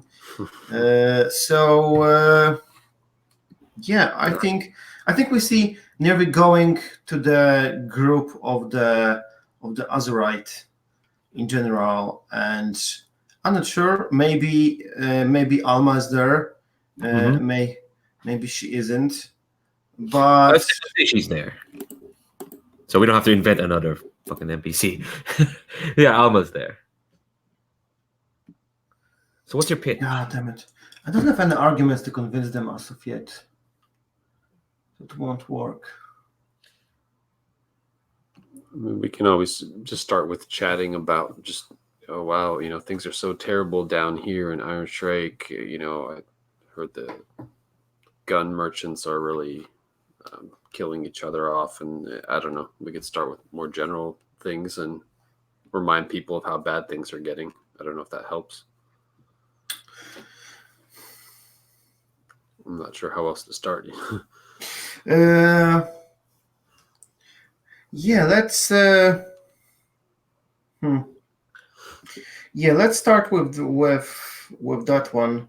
So because earlier I only spoke with Alma, so so now I want to talk to Alma and some other as well, distribute pamphlets and just sort of showing off it's me, it's Nirvic. I'm just making journalist work about this Ironshrike part, and the situation there is bad. But there is this group of vigilantes who are who are trying to scare away the dishonest merchants, and I'm trying to plant the seed among them that there will be a space for them to open their businesses. Mm-hmm. Okay. So yeah, I think you sell this pitch to this gaggle of Azurites, and there's some jokes to be made. There's there's skeptics but I think you can tell they really don't like Ironshrike, or at least what this cult, the cult, has done to Ironshrike. It's a perverted idea of what a market is. But I think you're gonna roll for this. This is compel. Let's say you're in high society at the moment. You're in a bunch of religious institutions. You're kind of with some top dogs of some religious institutions. So even though you're still kind of in derelictus, I think this place is kind of high society. But you have that. Yeah, luckily the party skill gives me also high society, so that's so that's a good combo. Okay, yeah. I also have a skill that is I'm not sure if this will trigger now and there, but when you convince someone to trust you against their better judgment, you gain them as temporary ally. So it's amazing how ambiguous that saying is. So it just is when you convince someone against their better judgment. So does that happen every time you convince someone to trust you? Yeah, but it might be irrelevant now because their better judgment is that not to come to the Ironshrike, but I'm trying to sway them that it's a good idea that they can come into Ironshrike actually. And then later on they can target me because I think temporary bond is gone after the session, and then you roll Fallout, so maybe they will hunt me down. I don't know. Yeah, that's how bond Fallout works at the end of the session. Who knows? We'll see. But first you have to convince them. Yeah. So and the difficulty or not? No, I think you can tell they don't like Ironshrike, but they like markets. If given the chance, they would set up there. They just need to some elements that's making it bad for them. So they're willing to be convinced. So treat it. Yeah, it's a 10. Oh my gosh. Yeah, I think against their better judgment, and I think you can tell because they say that we've heard some of these ideas from their colleague Alma, who passed along your pamphlet to them. So I think you primed the pump, so to speak. They're ready to be convinced to come to Ironshrike.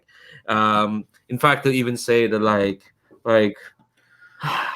we know this cult is a bother, but well, given the way things are right now in Ironshrike, I think this is Alma speaking. Given the way things are right now in Ironshrike, their hold is tenable.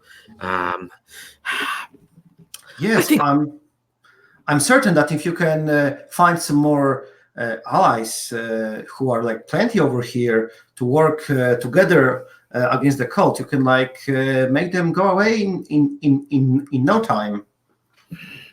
Completely priming what is going to happen next. Yeah. I think someone even says that perhaps we don't need to partner with the Solar Guard after all, to Alma. And I think Alma kind of breaks away from the group to just tell you this is part of the 10. You got a massive 10. So she tells you that like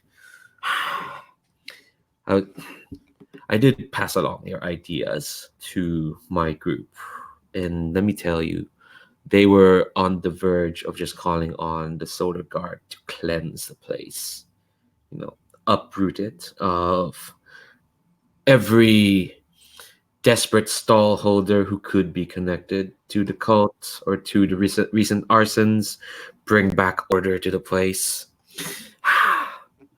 Now, if that were to happen, sure, us, the Azurites, would have a market that we could work on. But between you and me, I don't know if it's a market I would want to work in, if it's just dominated by the elf fear.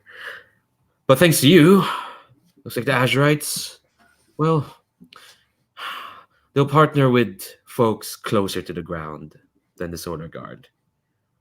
So thanks very much, Nirvic. That's and I think we can like cut to like Nirvic complimenting that this is a wise decision and so on and so on. Yeah, it's good. It's good. These D10s are doing their job. Varda, what are you up to in terms of building up support for this coalition against the cult? Can you remind me what other groups are there? Okay, I know there's a lot. There is a lot. Okay, so yeah, there's the Hungry Deep itself. That's Mother Falling Ash and Snows a lot. There is the Brotherhood of the. There's the Church of the Gun, Brother Hellions lot. The Gun Runner. Well, no, they're not gun runners, but like they have guns. There is the Azurites. There is the the ones I vaguely mentioned. We're not going to talk to the cannibals. King Grist's cannibals. There is probably like a smattering of like stall holders that have been invited, like folks who actually work in Ironshrike. And here's kind of like actually no, I'll save them for later in case someone rolls a failure. I'll save that group for later. Because Mother Snow did mention some folks are late, so there are some folks who are still waiting there. Some folks I will say right now I'm saving reserve in case someone rolls a failure, but I don't think anyone will. Maybe everyone will roll successes tonight. So yeah, I think those kind of like the main ones in here. At least the ones you'd be interested in talking to. Yeah, only thing I can think of that might just further help is maybe have like one of Nirvic's comics that's talking about I don't know if it's naming me, but just showing the the bravery of the midwives and protecting the future of the drow and that sort of thing, and then just maybe even just talk to the midwives first because of what happened with the Solar Guard and just the fact that we they've cracked down on us, and I don't know. I guess feel out how they feel about that, how much we're in a position to push back, I guess. I think what's the name of that one again? To your friend Shunya. I think you're talking to this, kind of discussing this while drinking some bad wine. There is some really bad wine here. Actually, I think we're probably not allowed to drink this wine as midwives, but fuck it, you're in a party, you've been invited, and I think you're kind of discussing this, and she kind of says like, well, the Solar Guard, they kind of just did what they did to us because they thought they could get away with it. But I think they're at their limit. They can't just willy-nilly exterminate a group like ours, because otherwise it'd be open season on them. So I think what we really need to do is just remind folk of what it is that we do. We are not revolutionaries, Varda. We're not warriors. We are defenders. We are protectors. We safeguard the future of the drow. That's what we fight for. We're here to nurture. We're here to ensure that there will always be drow for generations.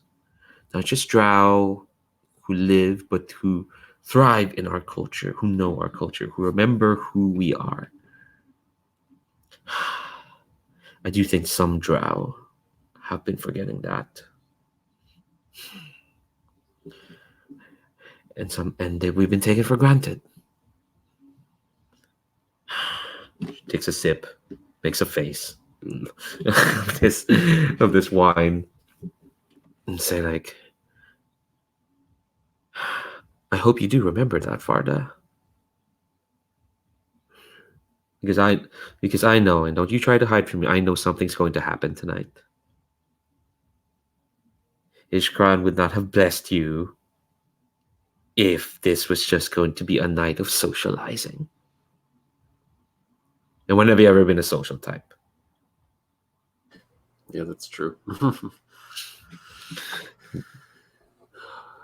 Yeah, I don't know what else to really say to that except that, at desperate times call for some unconventional means, and that is why we're here. We're here to do whatever it takes to protect our future.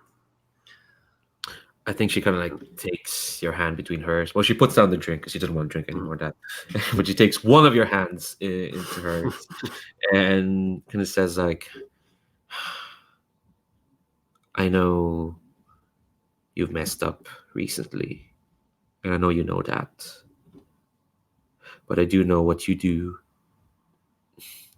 It's out of a desire to do what's right. Whatever's going to happen tonight, myself and the Order will be behind you.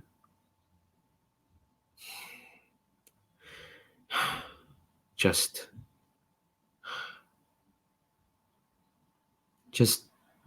be careful. Yeah, I think because I didn't want to make you have to roll to make them like be part of this coalition. I think the bond and the favor is enough. 6 stress. That's a lot on a bond. Yeah. It's a lot. But yeah, I think it's time for this plan of yours. It's time for the main event. So I think as we probably see Mother Falling Ash like gets ready for another speech or some other element of the enclave. We see Nirvic just go like behind some column or maybe behind the corner. He puts on like he tries to remember how this person that he's seen on the roof that he now knows was probably Galena looked. So he like puts maybe like a hat and like a scarf to like hide who he really is. He didn't get good details. So I think he takes like a silver coin and just like glues it to his forehead because he has like look like really like the silver cold, but he didn't get good details of it. So that will look unfortunately funny and not serious. But and he waits for Mother Falling Ash on Snow to like start her speech, and then he's going to interrupt her. I think I think she's about to start a speech and says like I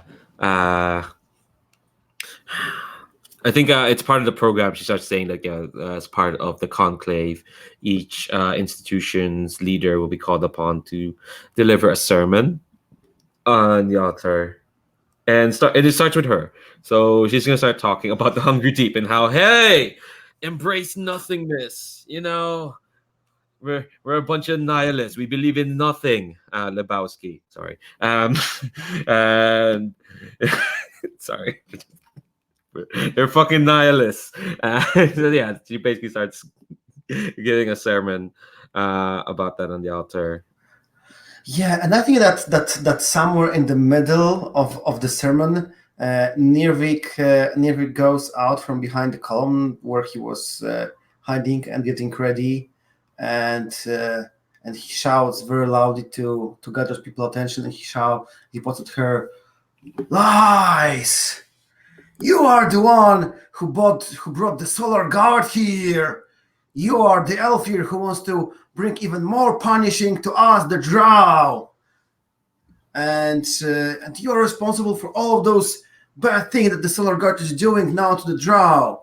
And by the order of the Galen and the cult, you are to die here tonight.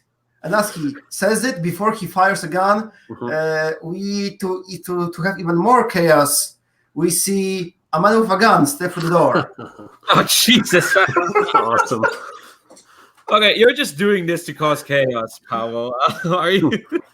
Yes, Right. yes. There needs to be a lot of chaos over here. Okay, a roll Because fight. then Varda can save the day. Okay, roll fight plus occult to cast this spell. You have to cast this spell first. Yeah. I think it happens kind of like as he's talking. He like thinks about.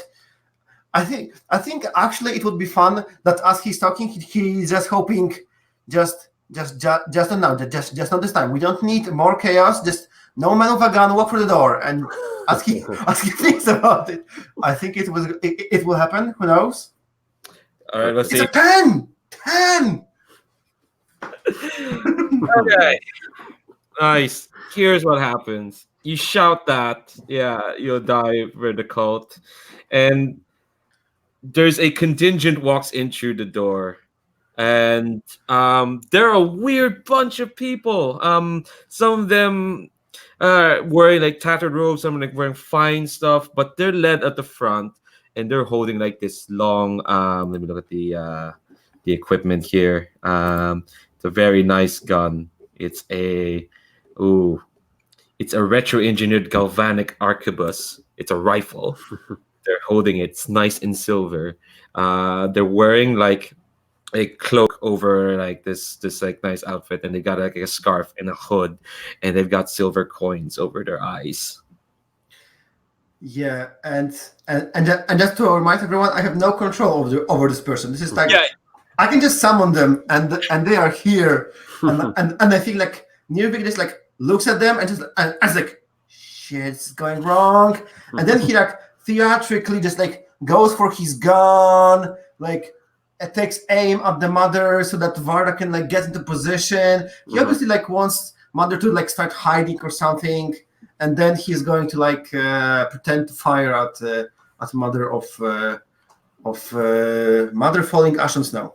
Okay, all right. I'm gonna ask one more roll for you, and then we'll see how that goes. And then Varda, I need a roll for you to see if you get in position. Well, we'll see what happens first. This is a deceive high society or crime, but difficulty of 1. It would have been 2, but you got the Azurites to work with you. Whoo! What do you got? That's cool. Yeah. Well, let's see how this will work. That's so. I want to game the system, and I have a bond with Varda, and you have a bond with Varda, and this says that when I act in a way that benefits someone you share a bond with, I may do it with mastery, and I'm doing it here so that Varda can then have massive leverage to influence Mother. So I think it applies over here. Yeah, definitely. So I'm still rolling 3 dice. Yeah, thankfully. Nice. And we use this last mechanic we haven't used before. Fair enough. And it's a 7. All right, 7 is success at a cost.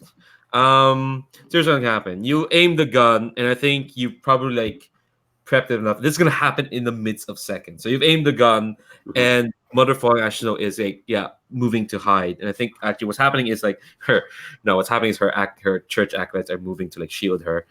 I don't think she's been moving to hide. Fucking Elfir. Varda, you're gonna get into position. Okay, no, Varda, you're gonna get a choice because this is part of the cost. You can get into position, fair enough, but you see Galena, the real Galena, raising her rifle to shoot at Nirvic. Ooh, the real.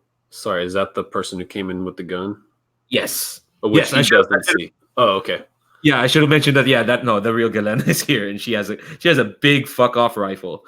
I I think it's that moment where we're just going all out and trying to set this in motion. So I'm probably going to take a hit. He might too, but I'm going to definitely. I want everyone to see that, or at least the mother to see that I'm throwing myself in harm's way to protect her. So yeah, I cast my robe off. All my arms come out. And if it's just time to run up there, that's fine. If there's time to do a spell, I'll do that. But whatever makes sense. I think part of the success is that you're gonna have time to cast the spell. Okay. Well then, yeah, I will do that chitinous armor. So yeah, as I'm kind of throwing the robes off and everything, and my arms come out. Yeah, my skin kind of hardens into a spider-looking carapace again. That like the lines where the spider web had sunk in, kind of glow again, and then I get this weird shell. So I have to roll for that. Find that real quick. I think it's fix plus occult again. Ooh, let me check. Actually, it's here. Class advances. It should be here. Resist. Oh, I gain resist, but then roll resist plus occult. Oh yeah. To cast this spell. Okay, cool. Yeah, resist plus occult, and you gain it for as long as you have this. Right. This form. That's fine. You have resist for now. So roll plus resist plus occult. Yeah, and there's no difficulty here. You're casting a spell on yourself. So just 2 dice. Yeah. Well, yeah. 2 dice. Cool.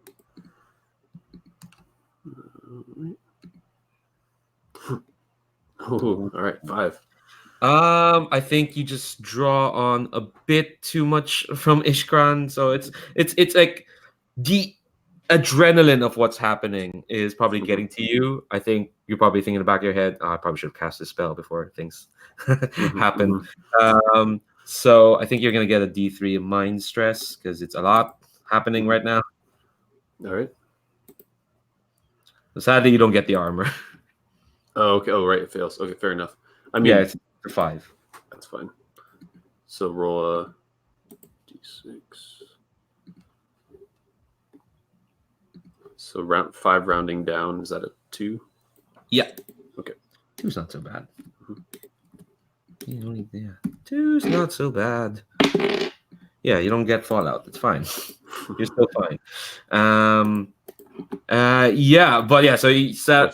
think you're gonna get shot. That is the plan. Yeah, you are gonna get shot. Nirvic is also gonna get shot. Because it's still success at a cost for Nirvic. Okay, how much is this arquebus? How do you pronounce it? It's a big rifle. It's a D8. Stress against you, Nirvic, and you roll me a D8 because you're gonna get shot. So now is the time to declare that I have a lucky break. Once per situation, the GM inflicts stress on you with a weapon. I guess I have to roll. You can choose to ignore the stress. The attack misses at the last second. Cool. All right, I'm gonna roll a D8 then. But ignore it anyway. So. Okay. Well, I would just want to see how much you would take, just for fun, because I want an excuse to roll these. Sure.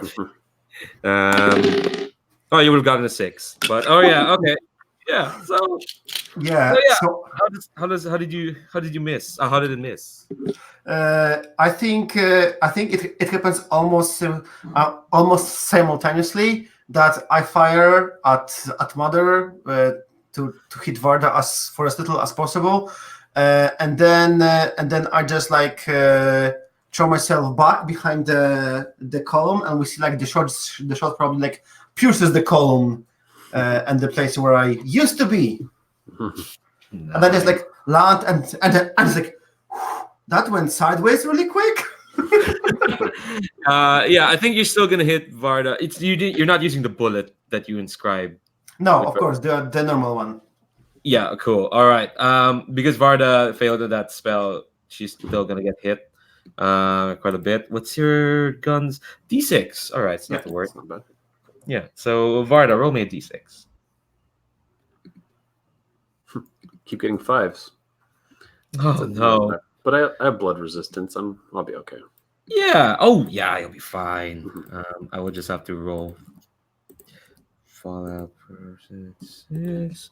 I think you're definitely gonna get fallout here.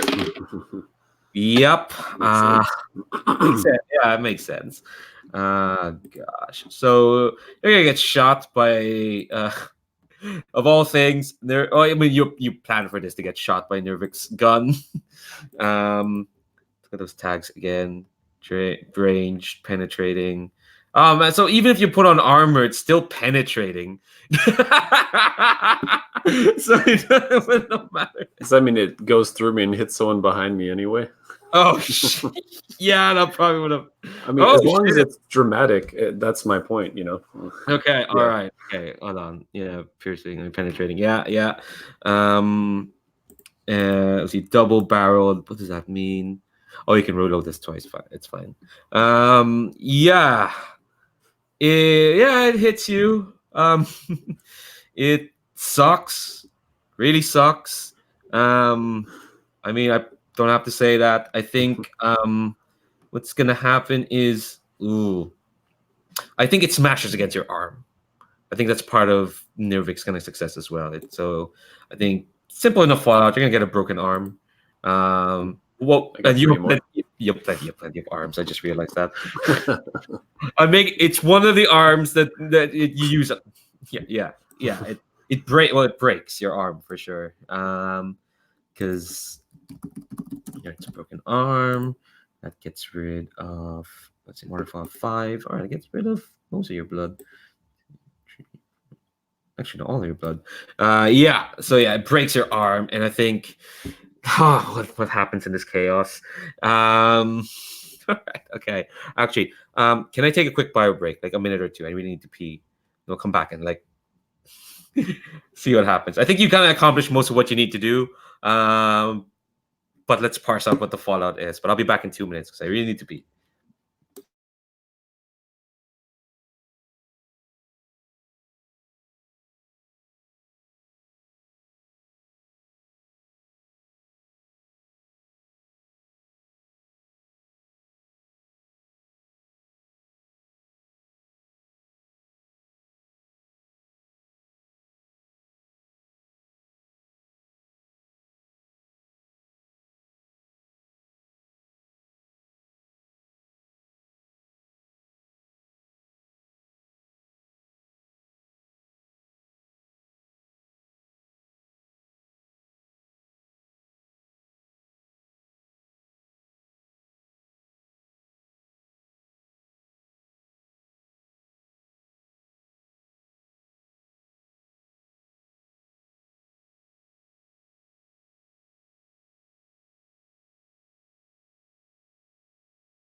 Okay, cool. Sorry about that. Just really need to pee. But yeah, I think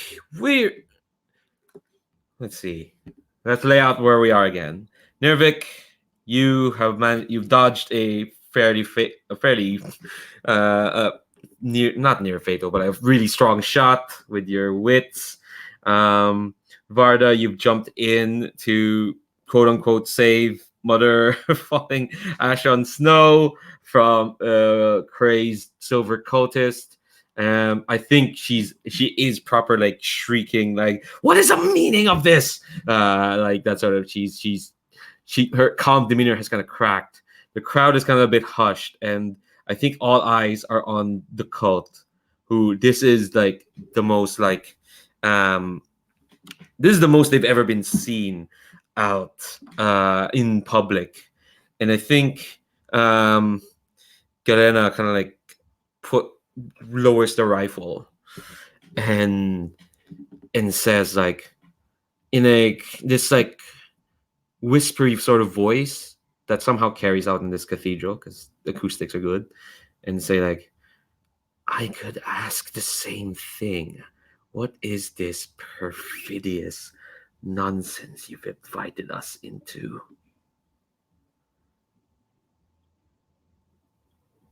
Nirvic, how are you feeling?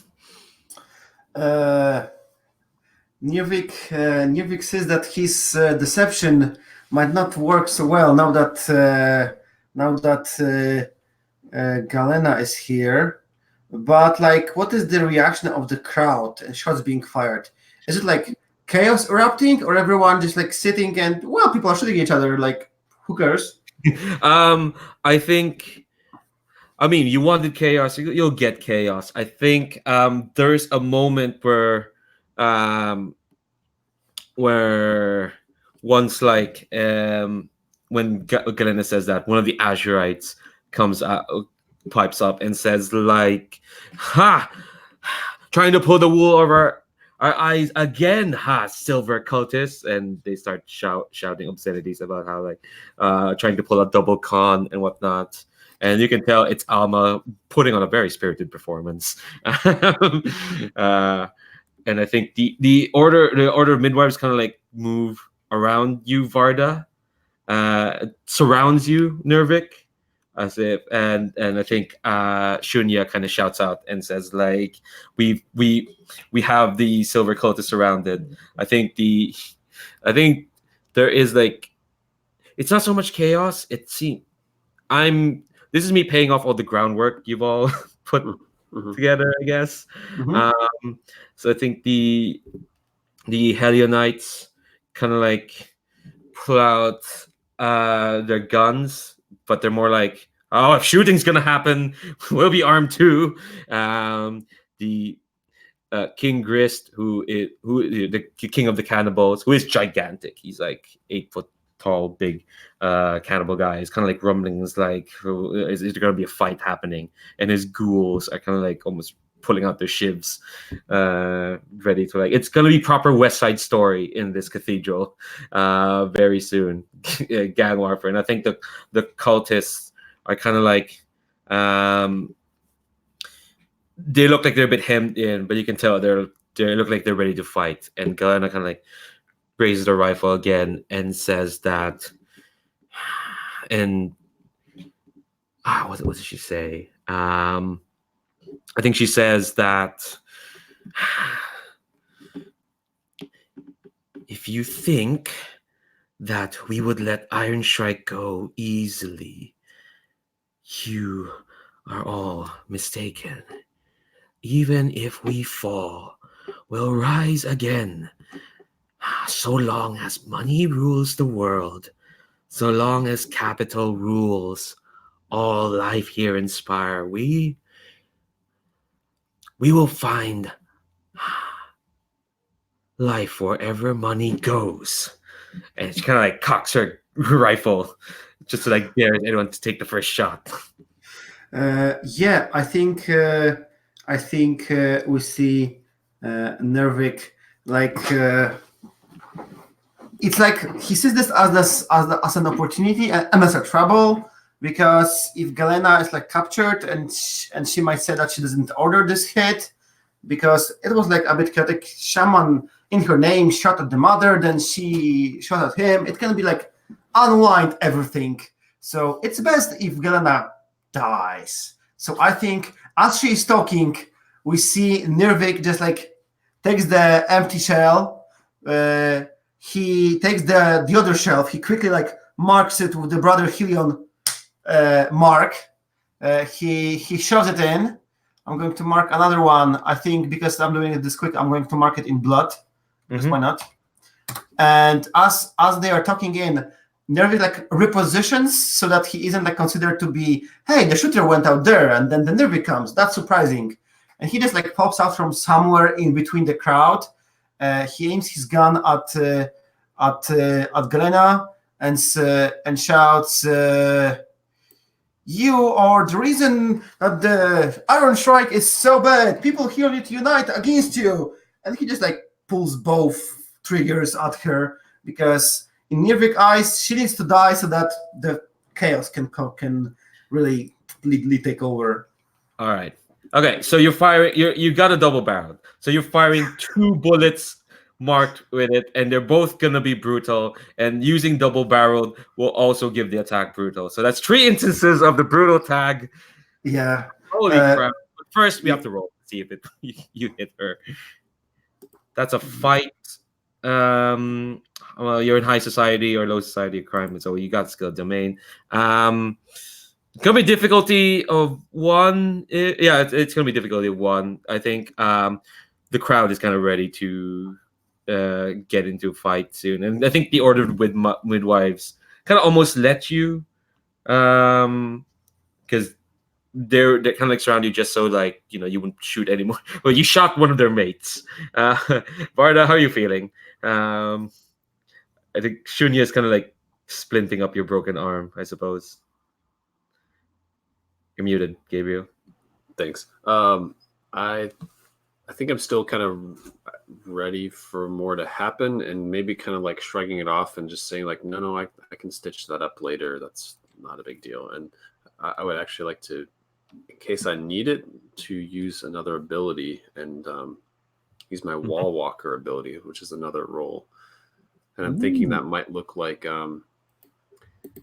maybe my hands become more like sticky claws or something like that. Like they grow extra hair and like get more pointy so I can grip onto surfaces. Ooh. Because it also lets, if it works, lets me pursue better. So I kind of want to just be ready for whatever happens. That's cool. All right, roll fixed plus a code. No difficulty. It's a spell, Mm-hmm. Yeah, just in case stuff happens. Like this shot, if Nirvic gets a shot, it's 3 brutals in one shot. But like just in case, yeah. Mm-hmm. Oh, there's a 10. Hell yeah! All right, Cool. So you're ready for if a chase. Yeah.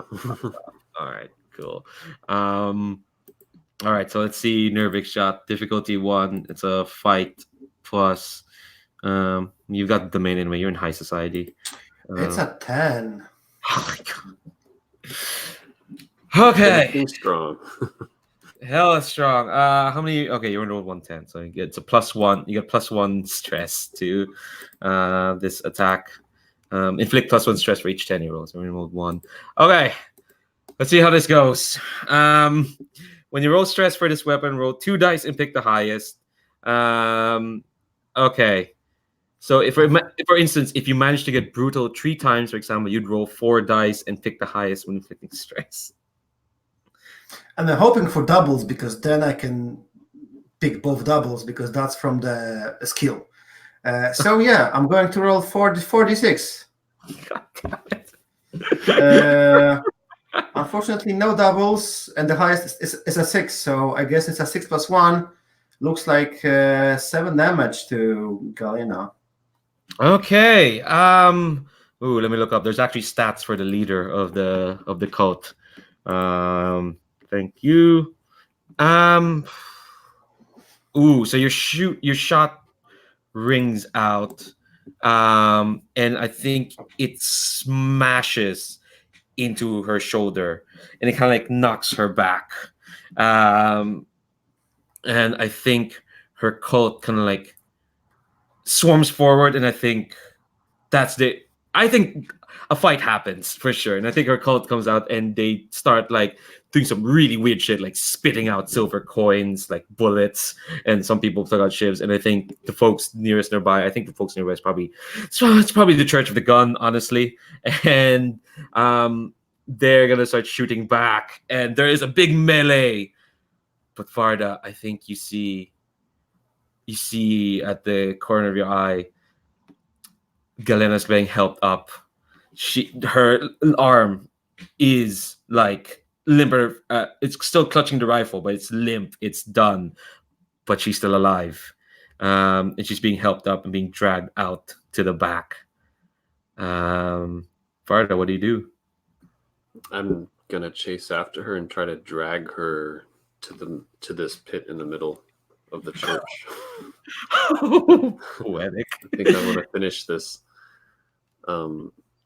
So if that counts as pursue, that gives me mastery because I can just climb up. I'm going to say if there's a wall, I'm going to do that by climbing over a wall or up a pillar because it's cool.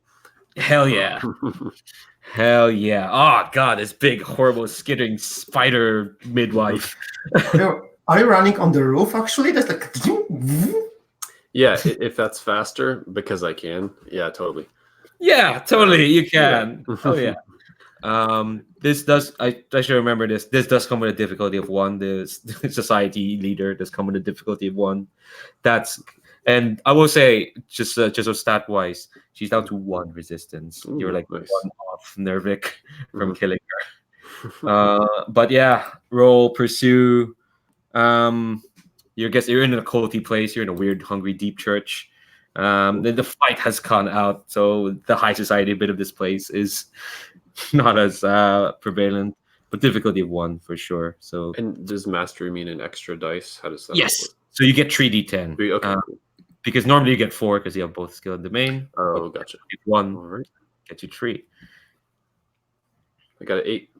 Hell yeah! All right. So tell me what this looks like when Varda gets to. Tell me this entire process. I think because I think she's being dragged away, and I kind of see where they're taking her towards an exit, and I just kind of run up the side of a wall and maybe down a pillar, and to my, I have an injured arm, but I managed to grab her with a couple arms and carry her away, maybe up the ceiling over that pit, and just drop her into the pit. Whatever oblivion, whatever hungry deep is there. Oh man, you're not even gonna let her. I think maybe she dangles for a moment. Yeah, I was gonna say, well, you're gonna let her have a last few famous words. Yeah, I think totally. I think it's kind of clear what you're gonna do, and I think she just kind of like looks straight into you, and your face is probably horrible and spidery and whatnot. But there's still some drow features, so it's a little more disturbing. I'm sort of both. Yeah, you can't see the fear in her eyes because she still has the coin, so you can't really tell. But I think there's a grimace in her face, and you know she's drow as well. And she says, like, "Do you really think this is gonna change anything? So long as people are cowed down and desperate, so long as the only thing that can change the world is money, people like me." Places like Ironshrike, they'll still exist. All you're doing is fighting, fighting, and fighting, fighting. You'll never rest. You'll always be tired and exhausted. One change leads to another, and I can always grow more arms. I can always heal again, and I'll be ready, and I'll just let her go. She doesn't scream. She falls down into the pit.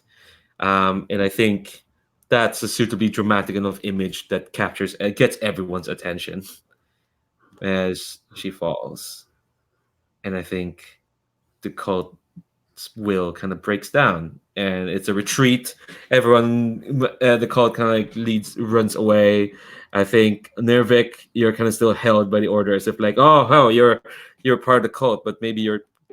And I think the story kind of spins out that you were ordered to shoot Mother falling ash on snow, but at the last minute, but you turned against the cult there because you shot at the leader. Here you said those words, and I think the story, the con that the two of you have spun together, I think it'll hold for sure. I think we'll get like in the next couple of weeks, like a montage of like, the cult leaders getting. Actually, no, I want each this isn't epilogue yet, but like I want each a detail of the montage of like Ironshrike being kind of changed up, new management, the silver cult being torn up. I want each a detail from the two of these.